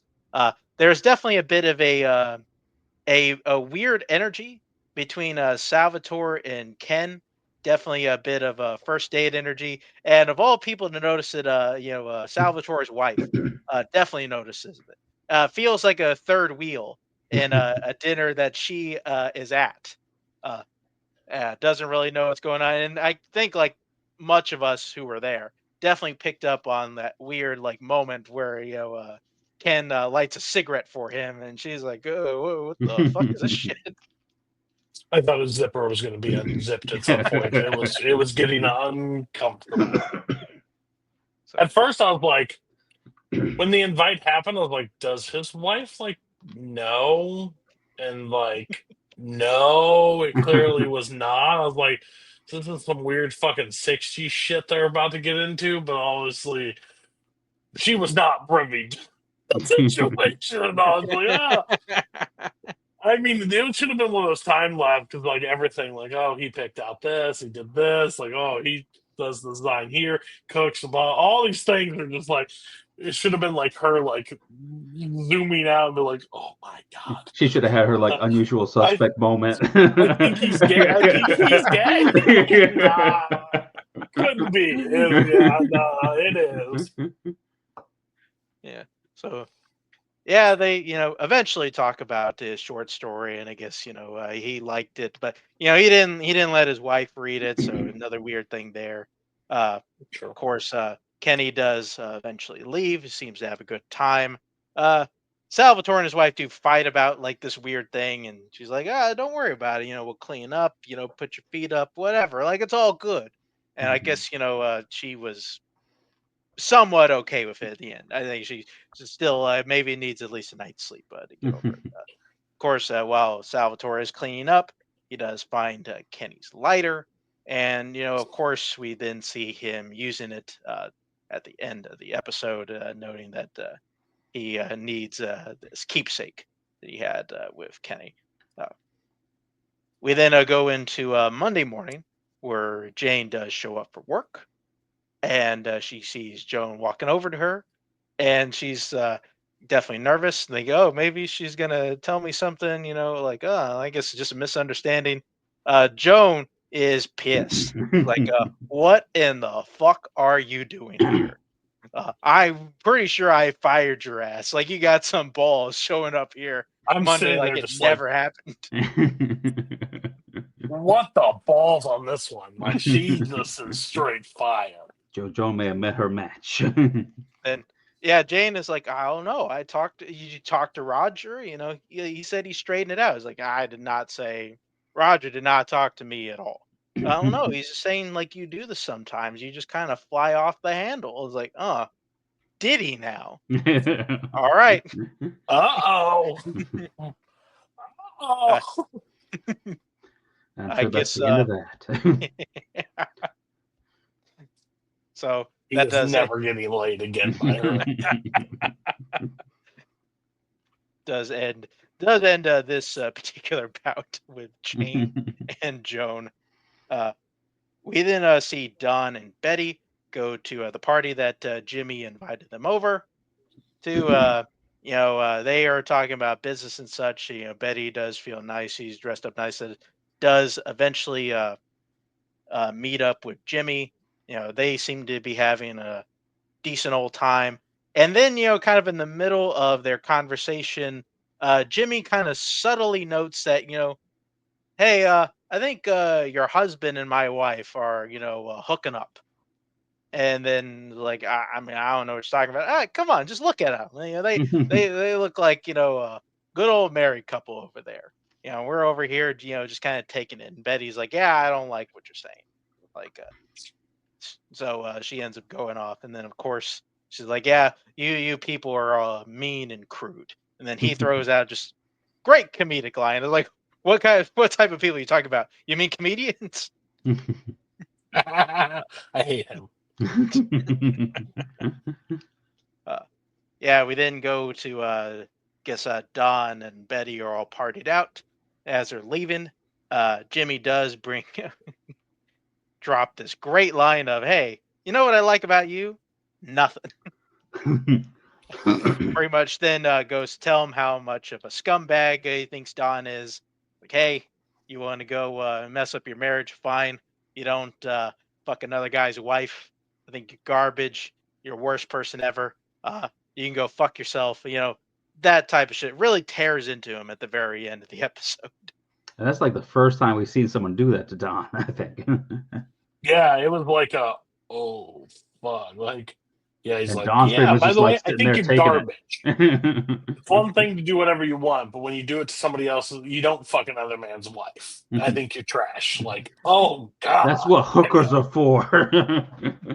Yeah, like, basically, like, listen, fuckface, like, you dumbass. I thought it was it was one of the, like, because Don doesn't know. And, like, he does it all in the thing right until, and, like, stops right when Betty walks up. Like, basically, like, I know this information. I've told you why, but I'm not going to break it right now. Like, yeah, that's bad. It really is just a perfect moment. It's a perfect moment. It just really tears into probably the best we've seen kind of Don just get emasculated at that moment. And then it has like just the best ending of that silent car ride home. Like, none of them know what to say, and then Betty just pukes all over the new car. Yeah. New car smell gone. Less than a week. Just fucking yaks. Like, we can't have anything nice because Don does just kind of ruin it. funny enough with his dick. Like Don's dick, just kind of gets everybody in trouble, just for whatever reason. Yeah, Yep. I thought this was a really good episode. I mean, I really love that Jimmy Dawn encounter. I think I said that's like the first time we've seen like Dawn on the other end of that, so that was really interesting. And we see people in all these shows do some really bad stuff this week. But one of the things that like made me like gasp the most was after that picnic when Don's just chucked his beer can and Betty does the blanket and just leaves all that trash there in the park, and then they just drive away. Which I guess the 60s, I guess that was before the Native American commercial with the guy crying. But still. Listen, two things that will set me and Matt off is just poor fucking manners. God damn. Yes, he's cheating on his wife. By far the worst thing they did this entire season, 2 seasons so far. I also got to bring that up. What is with you guys about just trash in the place? Do you just live in filth? Do you see all the litter around us now? That's because of these people in the 60s. I mean, I'm just saying, what, of all the things to be upset about in this episode, it's like, down the line. I mean, Meadow and her friend were almost bad guy of the week for you guys because, I'm still. I watched 4 new episodes, and I'm still pissed about that. I was waiting for them to cut to the kitchen and that mess to still be there. I thought Tony was going to shoot her. Like kill his kid right then and there. Like walked up, fucking Meadow, you fucking bitch. Like that's what I thought. But good episode.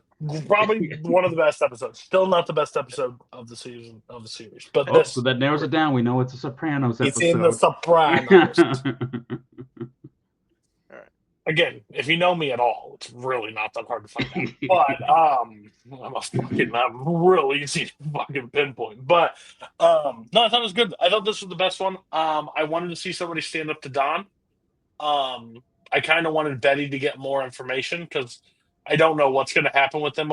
There has to be some sort of conflict, and it seems like it's building because you can't do 7 seasons of fucking advertising. It just doesn't make any damn sense if they just show up to work every day and fuck the new broad and move about the business. It doesn't.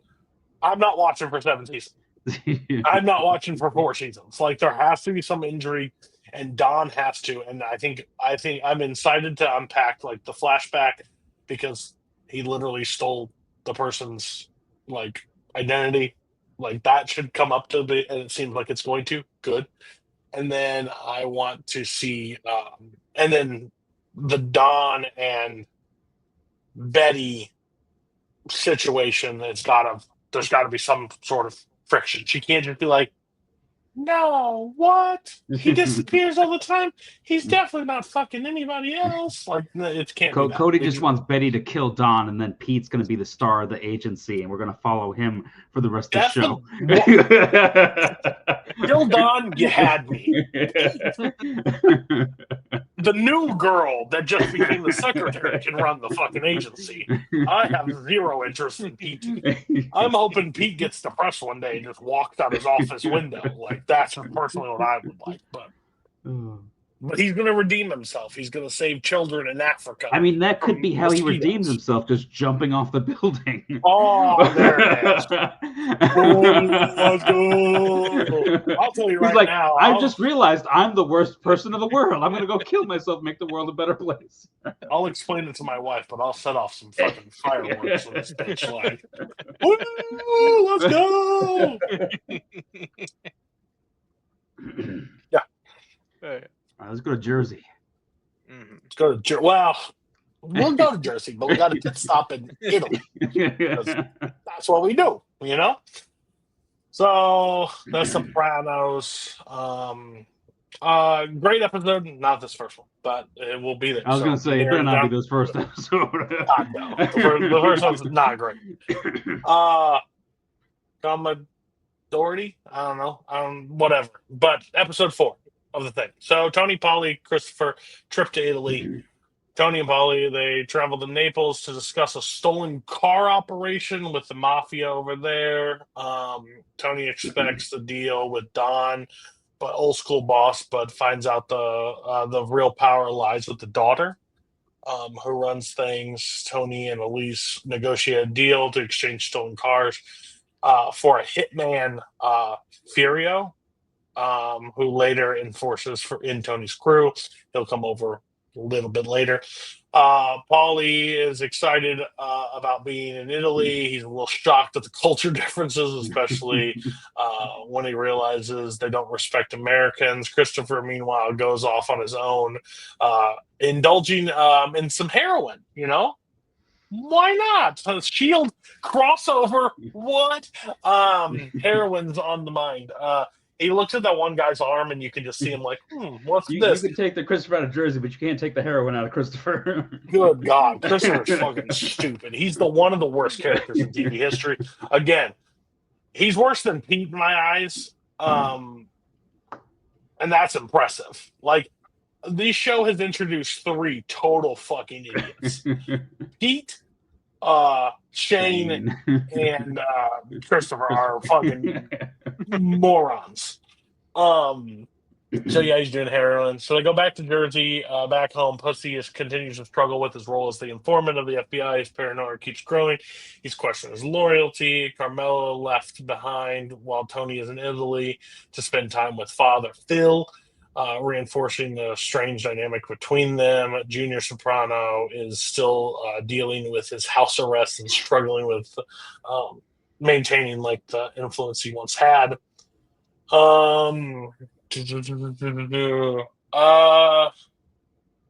Yeah, this episode, not a crazy amount of shit happens. It's basically like the overall like locking up the new hitman to join Tony's crew, Tony in the Italy, and the heroin fucking disaster that happens. But Tony is confronted with the American mafia and losing influence compared to the old world crime families. They're not they don't operate the same. He's realizing like they still operate on old rules and old logic, and it's pretty much out the window there. Paulie's identity crisis as he romanticizes Italy, and him and that girl just like him likes to bang a lot over there, and finds his women.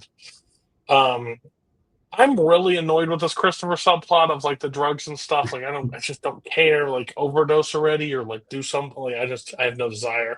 I now looking back, like when he was held in that dock and was going to get shot, like they just intimidated him. I wish they would have pulled the trigger. I don't like. That's just where I'm at. But I will say Furio looks he'll grow in the next few episodes, but fucking intimidating. It was kind of cool. We learned that mobsters can be traded to different organizations. Yeah, I didn't know where like the player to be named later, and like what the operation was, and what's the tax implications. But like they operated and accepted this deal pretty easily, so it was kind of weird. Yeah, I may be missing something, but I'm pretty sure like that's the crux of that episode, right? Did I miss something? This feels like an episode where like, okay, HBO is giving us money now. Let's take a vacation to Italy. That's what I felt. You know what the mob is? Italy. Well, everyone loves Godfather too, right? Let's go over there. Like Christopher Walnuts and Tony, James Gandolfini were all like, hey, it would be great we go to Italy. We need to do some on-the-ball training. We'll film for like a day and then just vacation for like the rest of the week. Like it was shot that way. That's what it seems like to me. Yeah.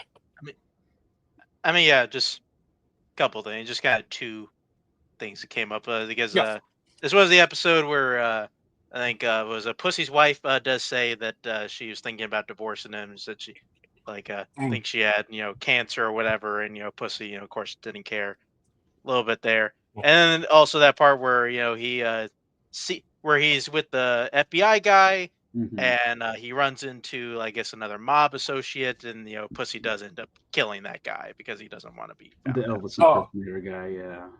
So, just a couple things there. Also, Yeah. just I will say, like, not that like I'm in love with this episode, but I just like I think the things that do get me through these is just because, again, just going through it again, I am appreciating the hangout aspect, at least of Oh the yeah. show. Oh yeah. Just because like I mean, even though I think you are right, Christopher is the worst, but I just find so hilarious. He's there. He's like, yeah, gonna go to some naked beaches. I'm gonna visit that volcano. I'm gonna do all this stuff, and then he just spends the whole time just doing heroin with like some And he mob gives his guys. Like, girlfriend a gift from the airport when they get back. what a total piece of shit. Like, what is this? And then of course you got Paulie. He's like trying to get in touch with his ancestors, and then everybody just treats him like just like some like dumb American asshole because like he's like they're like the only person like he has like even like any kind of cultural moment with is like the prostitute he brings over to his hotel room. You Who's guys got like any does not gravy give or a some shit. sauce or something? But you're right. Like this is kind of a weird episode. Like it feels like where a lot of like network TV shows that have been on for years, Yeah. and like, hey, let's set up a moment where we gotta go to Germany and like let's spend an episode in Germany, and like The Sopranos does that kind of like it. I don't know why The Sopranos felt like they had to like they did it. Is an odd decision. Well, Mafia, Italy. That's why. Well, If these fuckers showed up in Orlando, Florida, everybody's a little confused. would I there be would love it though. Him on Magic Walnuts on fucking Magic Mountain, like, and this is great, like, and his hair stays perfectly intact. Is there another moment where we could have gotten that dream sequence where Tony was banging some broad, like in the Roman the like Roman warrior gear? Yeah. I'll tell you, this man fucks in his dream more than any human being I know. Oh. Okay. Episode 2. Oh, episode 5. Big girls don't cry. If you don't enjoy Christopher, I'm sorry. Because he's in this. Christopher's writing aspirations. Christopher enrolls in an acting class after Adriana like encourages him to explore his creative side. Yeah, let me tell you, it's not there. During the exercise, like he's going through all this stuff, and they're like working through like improv and stuff like that. Doesn't go so well. Because during some of this acting classes, I've kind of broken these up into like subsections instead of like bouncing throughout the entire episode. That's what I've tried to do, because I've done that for the past 5 episodes, and then I always get like, oh, we're here, and now we're back here. So this is Christopher's acting, so all in one acting. But during the exercise, he taps into his deeply seated anger and trauma and impresses his instructor. So he impresses the instructor because he's doing really good. They think he's great with it, but leaves him. He cries and like has his emotions. So of course, Christopher doesn't know how to process his emotions. Later in the class, he violently beats the shit out of one of his classmates, offhand remarks, showing him how difficult it is to separate real life, his persona, and this. So, like, basically, he doesn't handle it too well and beats the living fuck out of it. And I love Adriano's comment. What? Because he played your dad? Like, is that what he like? Is that why you got angry? Like, because he played your father? Yeah, no. There's another HBO show called Barry, and there's no way that Bill Hader has not seen this episode, because it is just. I haven't seen the show, but that sounds hilarious.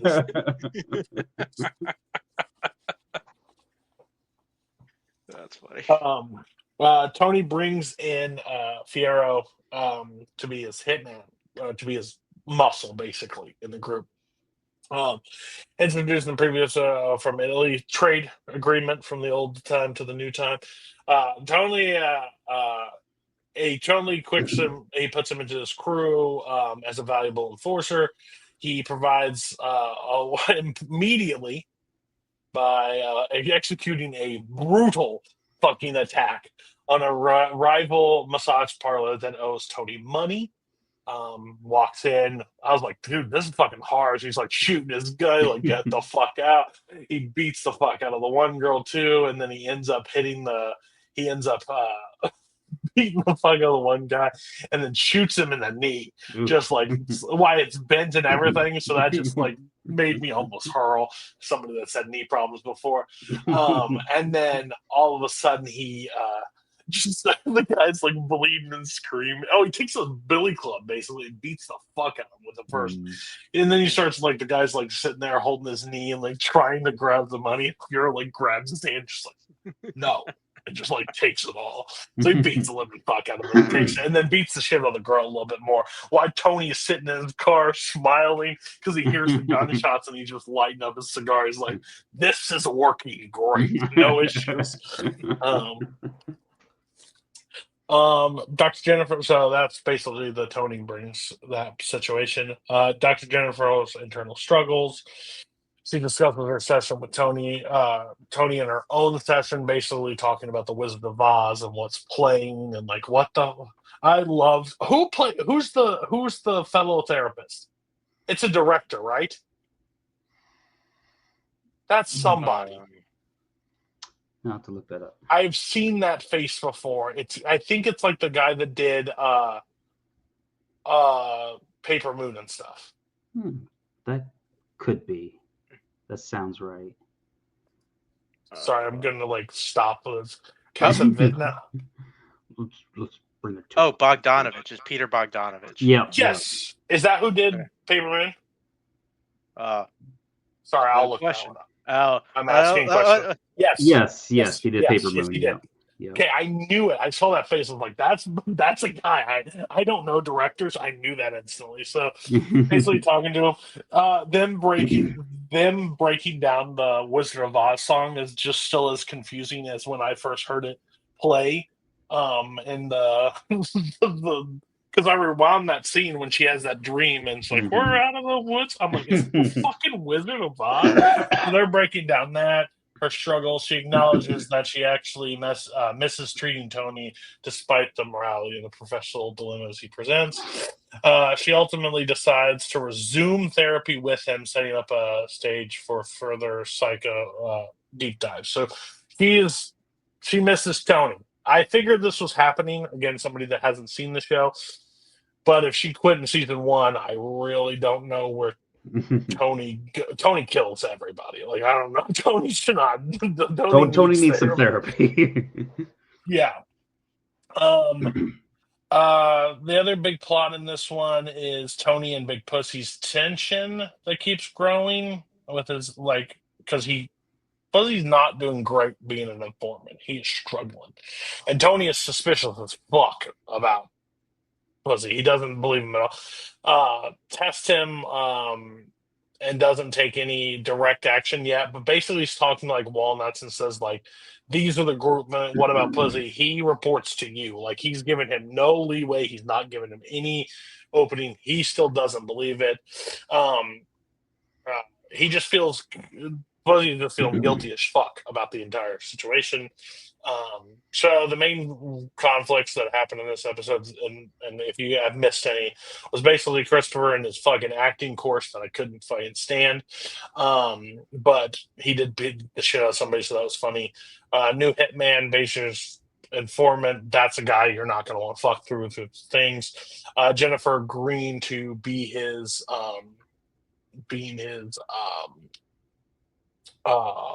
therapist again. Mm-hmm. And then Pussy struggle with his betrayal of the informant situations. Anything did I miss in that episode?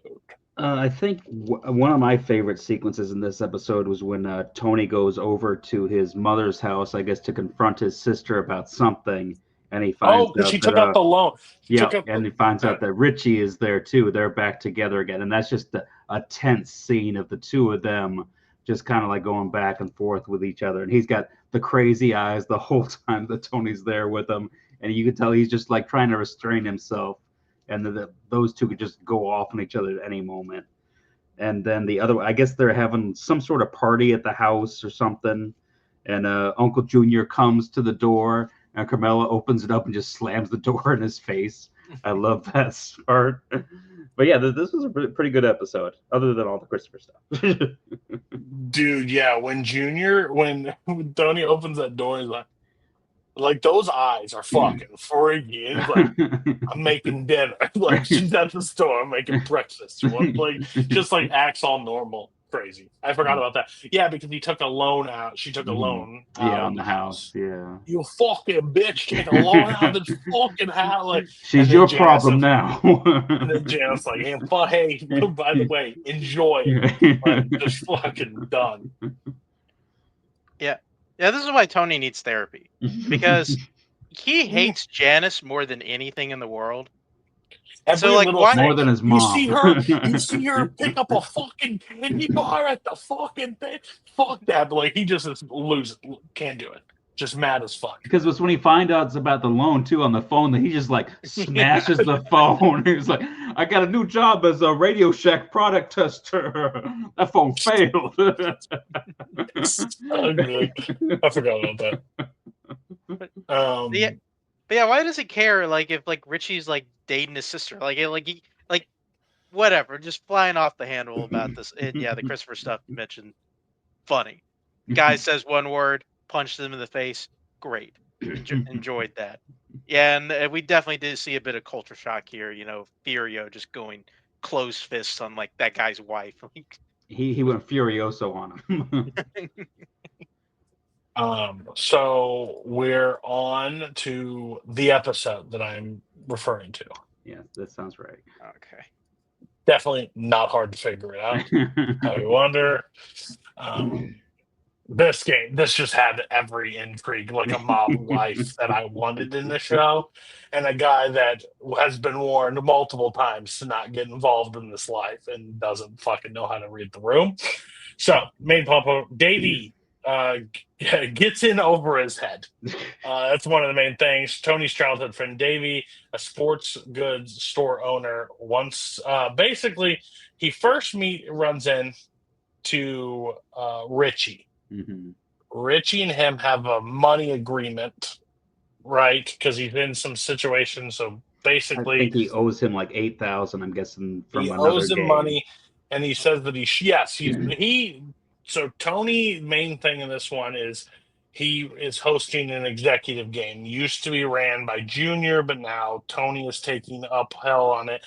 So that's one of the main cruxes of this thing. But Richie also runs a game, a lower end game, because it doesn't have the same power in the mob world. So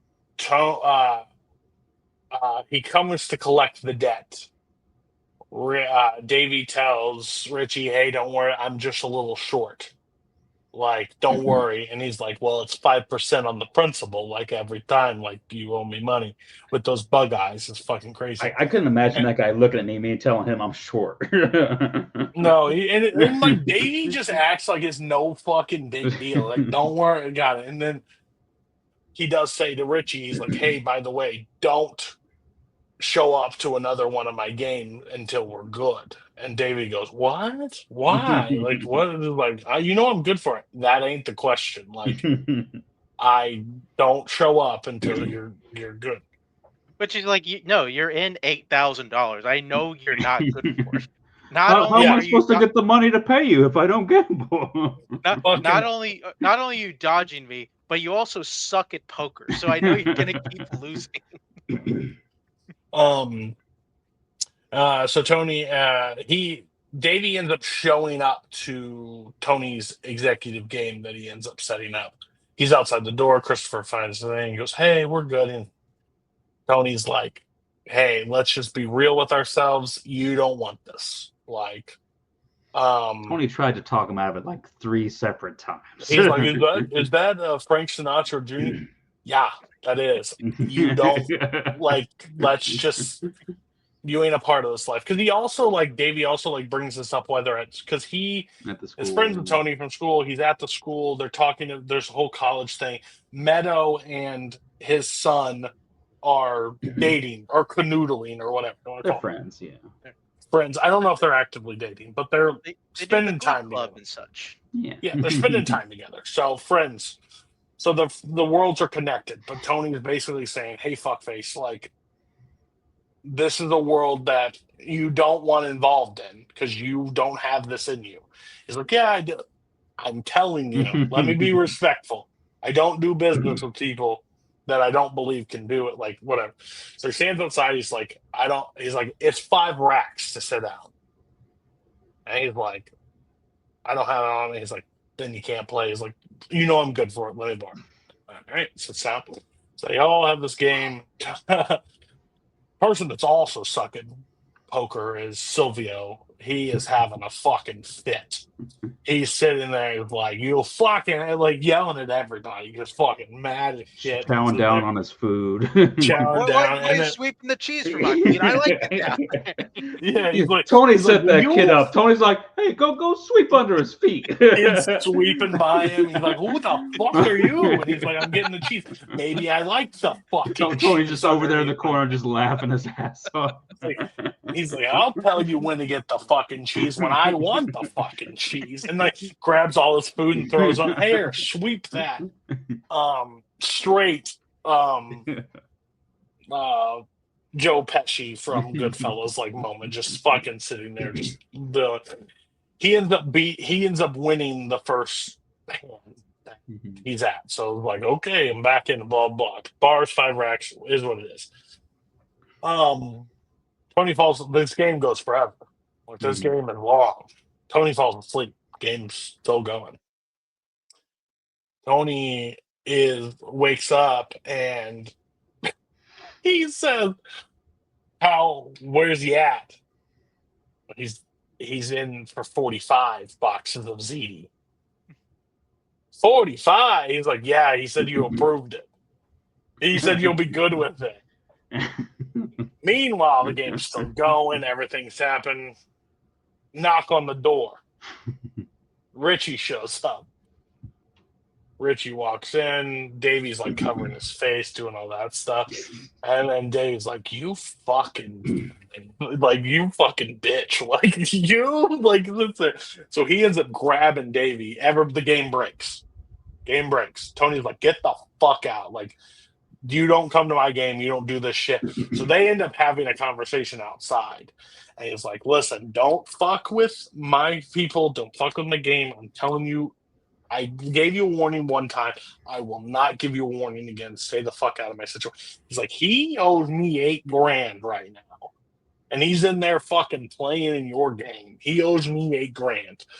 So he sits there and he's like, "Send him out here. Just send him out here. Let's have a conversation." Like, "Get the fuck out. Like, leave."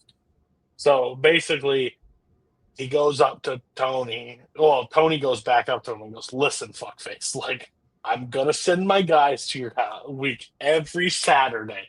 You better have it 5%. He's like, "Dude, I was Meadow in this college and blah, blah, blah." I'm telling you right now, 5% added. You don't want to do that. So, ends up breaking. Tony ends up going to there's an incident where basically Tony sends a guy, mysterious doctor appointment for Davey. So Tony shows up, knocks on the door. He's like, "Hey, I need it. I don't have it. I'm tapped." Tony just picks him up. He's, "Get up." "No, I'm telling you, get the fuck up." Smacks the living shit out of him. Beats the fuck out of him. Tells him to get it. Davey goes home. Davey's trying to figure it out because he needs 45 grand. He sees his son's car with some mud on the door handle and just walks in and goes, "That's fucking it. What I tell you about going off-roading, what I tell you, that's it. Done. Over with." He ends up driving it off, and his mom's like, "Yeah, fucking, hey, you need to apologize," like all this shit. "I drove it across to drop off cheerleaders at the football field. Like, what the fuck, Dad? I didn't go off road." Tony's like, "Hey, Meadow, got you a car." He gets in. "Oh my god, thanks, blah, blah. Is this fucking Davey's son's car?" Like, blah, blah, blah. "Yeah, gave me a good deal on Like, you owed me some money, paid for it. She gets out, did the leaves. right You thing. ungrateful fucking bitch. Listen, I'm not gonna give this car back. Fuck that. I'm gonna sell it to pussy, and then I'm gonna buy fucking booze and shit. I'm gonna do it all thing. I ain't doing nothing. Just runs it. What a series of events! Like, just goes like fucking Terminator goes out. It's like, what? I warned you about off-roading. I'm taking like just like sees a little bit of mud. He's like, okay, this is my end. I'm gonna take the car so I can pay up the gambling debts. And Tony has does not think about it at all. When like says like, I'll just give this to Meadow. She'll be totally She's cool. gonna love that. It's a teenager getting a free car. I mean, I guess like he's not at home as much, so like he just doesn't notice that. Like, oh, like this guy picks her up all the time. Of course, he's gonna know. She's gonna notice. Yeah, this is my friend's car. What are you doing? I mean, she should have said that, and she'll just give him rides. But now nobody's getting rides. Yeah. Just wild. Dealing with all this, Meadow is still going through the college process of the Columbia University, and then like a singing shit, right? Like play, sing, whatever's going on. Her and Eric, when Eric is really affected, which is Davy's son, because he just doesn't have a car. When Eric's life is affected as well, ultimately leading to his expulsion from the private school. He gets expelled. I wrote that down, but is that true? Maybe. I didn't write that down, but I don't know if that happens yet. Yeah, maybe that's true. Yeah, I think he's just upset that he lost his car. Yeah, he lost a car. Yeah. I don't know if it's last episode or this episode, but he gets a phone call from Jennifer. Well, I said she agreed to it, but they basically had a phone call, and he's like, "No, I'm good. Like, right to set up the. I'll have an appointment with you." Mm-hmm. Yeah. And she goes, and he goes, "I'll see it.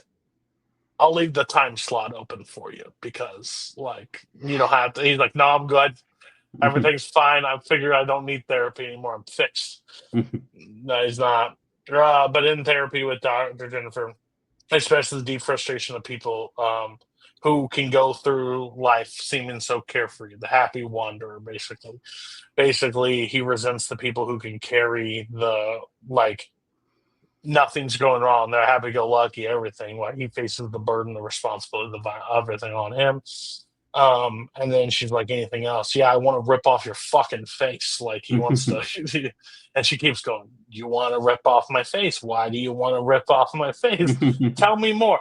What is it with you women? I said it one time. Like, I don't want to keep doing this. Like, basically, I'm not gonna do it. That's what I want. That's how I feel. I'm just expressing myself. You told me to express myself. I'm expressing myself. Now you're not happy with how I'm expressing myself. What the fuck is the deal with you women? Like, loves it. But yes, I loved like the reason why I like this episode so much is because it was like a real life person looked from the outside looking in to the mob life that says, oh, I can do that, and then found out real quick he can't. He also sits down with who is the guy? Who is the chef?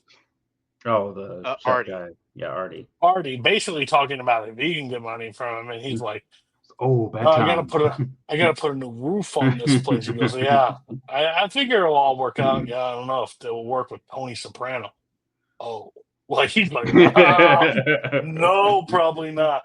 Oh, he also gets Furia a job in the restaurant, right? Yeah. Like, he's like, you don't even have to pay him. I'll cover it. I just need him here in the thing. And I don't know if it's this episode or the next, but he's like smoking the cigarette. Oh yeah, this guy like the ash is like this long, like, right over the pot. Do you want this free ash? I'll be outside. Like leaves, but she's like making that's just extra flavor, and that's all. Yeah, I guess they don't have like the same health codes like the Italian restaurant. No. That's basically the episode. I may have messed up, but like I thought that was a great episode. I thought it's the best that I've seen so far. Yeah, this is definitely a great episode. Like you said, it's somebody who's not really in the life, who just like comes into it. Tony gives him so many warnings, like, no. I mean, we're friends. This is you don't want any part of this. You stay on this little corner of my life. I don't need you in this corner. But then as soon as he doesn't listen and he gets in too deep, and Tony turns it in a second. It's like, okay, now this is our relationship. And I mean, this guy's in a tough spot. I mean, first he's owing money to Richie, and now he's owing money to Tony. That's over like 50 grand, I think, that he owes the two guys now. So I'm sure we're gonna get to see more of him. But yeah, that's crazy. I mean, it's at least for this week. I would say this makes Tony, I think, safe for bad guy of the week. Oh yeah. I mean, you can't warn a guy that many times. Mm-hmm.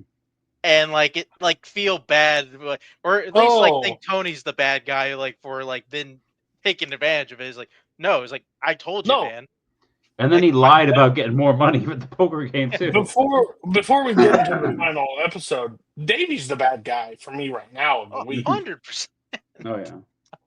Takes his kid's car from him, gets warned multiple times from multiple people, like, hey, don't show up. The motherfucker couldn't be in a lower game with Richie, and then he sees Frank Sinatra Jr. and goes, no, I can be in this game too. But he had a good run there for a minute. He would have just cashed out. And he goes, my luck's going to turn around one day, Tony. It ain't turning around right now, motherfucker. I love at the end of the game, after he's in for 45,000, and like he tries to spark some conversation with like their kids and them doing like the cabaret show, and he's like, Tony's like, no, you owe me 45,000. Like, you got to give it to me by you get 2 days, 2 days, and you got to have my money. He's like, but the kids in the college, no, 2 days. I mean, Atlantic City's not that far. He should just go there if he's going to have these gambling problems. I don't sit there. I don't give out 45,000 to my friends. Like, I don't give 45,000 to anybody. Oh yeah. So why don't you just pay me my fucking money? Like, that's just crazy. To sit at a table for 5 lakhs. Done. I will say, you guys may love this. We went from one of my favorite episodes to one of my least favorite fucking episodes of the series. Oh, you mean an episode that features mostly Christopher? It was one of your least favorite episodes? I can just imagine like Boatman and like people be like, oh my God, Jon Favreau making a movie. I don't fucking get it. I hate it. Anyways, Christopher's Hollywood aspirations. He ends up meeting Jon Favreau and his producer Amy, basically in the film industry. They have a whole meeting at this club or bar or whatever it is, and Amy's sitting there and they're talking about the movie, and Adriana's like, oh yeah, she's a screenwriter, like she works in the industry or whatever. And Amy basically encourages Christopher to pursue the screenwriting, making him a real shot, like to do it outside the mob career, everything. Christopher shares his real life mob stories with Amy, and even takes to observe him firsthand, like all the shit about it. Even though you're not supposed to talk about the mob shit outside of it, so that, of course, causes Christopher issues later down the line.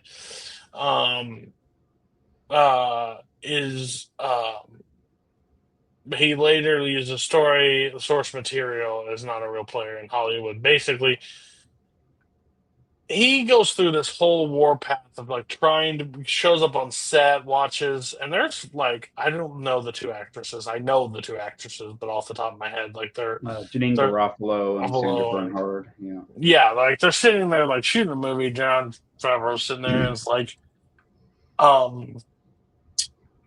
he ends up having an affair with the Amy girl. They end up hooking up and doing the whole situation. ends up falling flat because she ends up like using the real like mob stuff in a script. He's like, bitch, you It's not can't Favre, do yeah. that.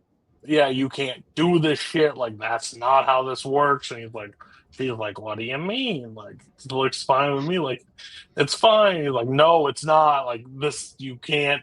Tries to get a hold of Jon Favreau, like, tries to cut it off. Basically, this is kind of what it seems like has killed Christopher's Hollywood dreams. Like, the mob life seems like the only life for him, and that's where it is. Meanwhile, AJ is having some meltdown moments this episode. AJ, existential crisis is what he's going through because he gets in trouble at school. He has to go see a guidance counselor. He begins questioning the meaning of life. He gets to this weird thing. Tony is like, what the fuck are you talking? Like, Tony's not having it. He ends up stealing a car, right? Or he ends up driving a car and like Yeah, he's wrecks using it. their And car, yeah. using their car without their permission, losing. It's like Tony is like this ruthless fucking killer and stuff, but his kids are like just stupid. He's like, they don't spank, they just like even steal. You lose your car, like your car for 3 weeks. Like they just don't know how to parent. Boys will be boys. That's not the thing. It's about them. Oh, it's all questioning his thing in the world now and all this stuff. Doesn't believe in God anymore. Yeah, doesn't understand anything, worried about everything in his life, like what's happening, like yeah, just overall frustrated, like saying like these like it sounds like a magic eight, but like he just does like he says this weird like, oh yeah, but death is normal or whatever the case may be. It's just weird. It's just his teacher introduced them to philosophy, and now he's gung ho. I mean, in life. Tony tries to toughen up AJ, but his son remains like unimpressed with the mob life or the drugs or the masculinity. He just has no interest, which I've always seen. This is a side tangent, nothing pressing, but I think Meadow and AJ have a podcast that they do together. Like now, I've seen them like pop they up have a before. podcast where they're talking about the Sopranos episodes too, and like AJ like done with Hollywood basically after. Like he has no desire to ever do anything in Hollywood, which I think is interesting. I'm definitely going to watch the stuff post once I actually complete this. Tony and Carmelo are frustrated with their children in this episode. Basically, it's like a father like has a whole thing. Carmelo's worried about Meadow dating a Jewish boy. Think that's a concern in the early 2000s. Basically, two of these shows not big fans of Jewish people. Don't know why, just not. Bunch of anti-Semites. I don't know. And Vince probably doesn't feel great about him either. Like, who knows? Like, at the end of the day, there's this weird. At the end, like, Pussy kind of like is befriended, not befriended. Like, I don't know what the relationship with AJ is, but isn't he like the Godfather or something like that? Yeah, like he goes into his room, like talking to him, trying to like help him out or whatever the situation is, but he's like melting down. Like Pussy ends up like melting down at the end because you're wearing a wire throughout the entire exchange. But realize like this is like not the life that he's like made to be in. He's talking about like how great his dad was and how good friends they were growing up and stuff like that, while he's wearing a wire getting ready to betray him.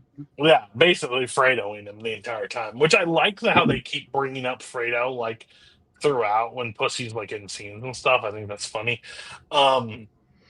But and then Pussy and his wife has like this exchange also, I think, in this episode, right? Where he's like taking off the wire, trying to hide or whatever. She's like, "You've been in there all fucking day, like get out." Throws glass at him, he's like bleeding.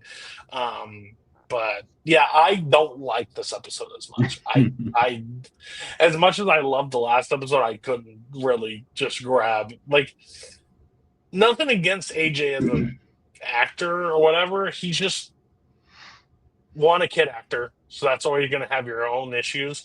But like him to carry a storyline is hard. because I don't think he's like the greatest kid actor that's ever walked the earth. So that was rough. But it was similar to Greenlit to the next one.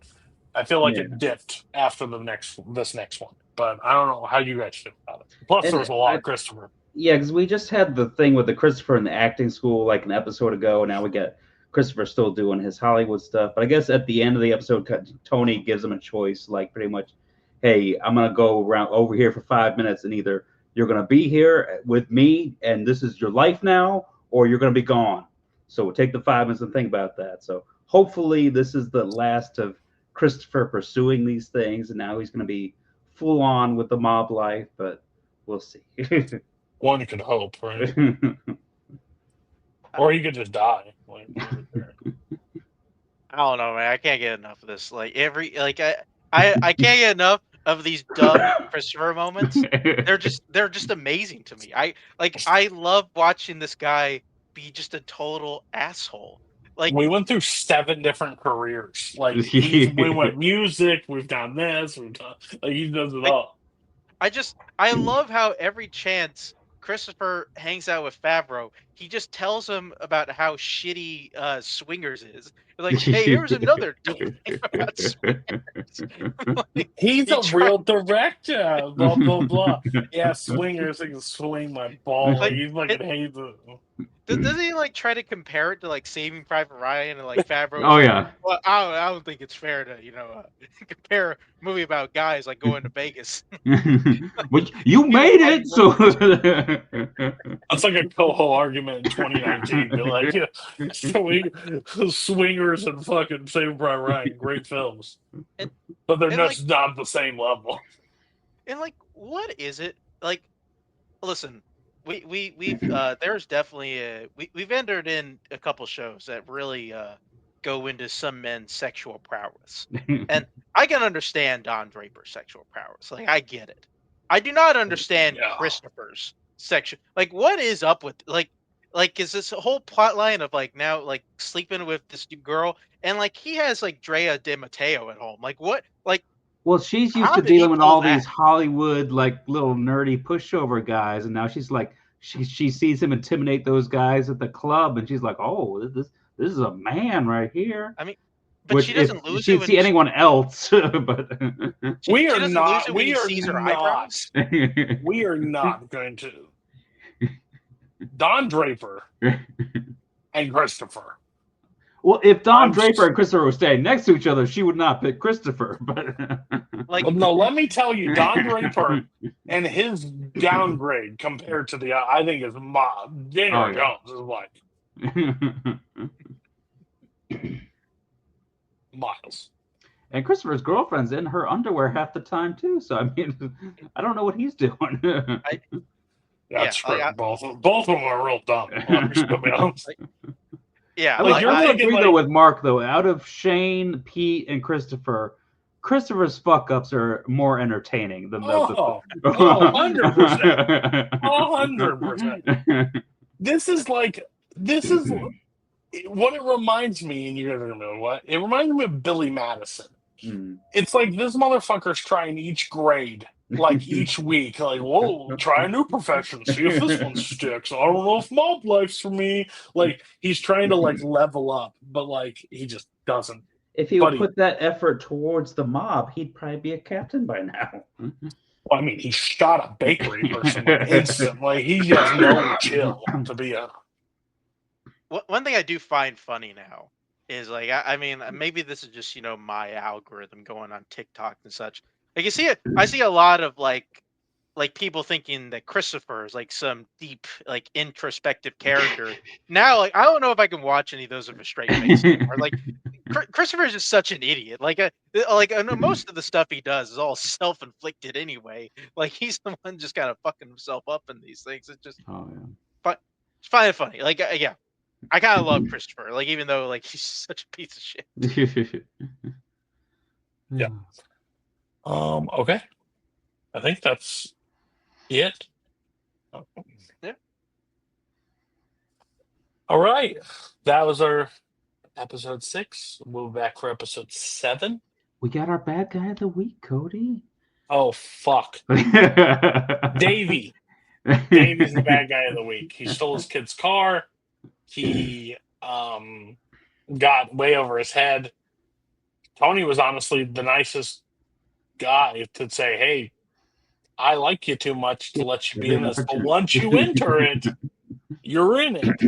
And he's like, okay. And then, yeah, so Davey's mine. What is your guys's? For me, it's kind of a toss-up this week between Duck for just like letting his dog just run off into the city, or Jon Favreau for just like putting those stories in the script that could get Christopher killed. And then the movie he was making looked like a dog shit movie too, that just looked god awful. So I think we'll give it to Jon Favreau this week. I'm really not sure. I don't know if I have a super compelling case for anybody. I think I'm just going to lean back here with Don. He crashed his car, lied to his wife. Just normal Don stuff. It just feels like accentuated, or like there's a spotlight on it, like more this week. And somebody called him out on it this week, so that helped. Yeah. Yeah. Okay. We will be back next week with 4 for the Shield. 4 for the Shield, yeah. 3 for Sopranos, 3 for Mad Men, and then the following week, episode 8, we are closing out season 2. We are booking it through. We know what we're doing. So, yeah, it's going to be fun. Thank you all for watching. We will catch you next week.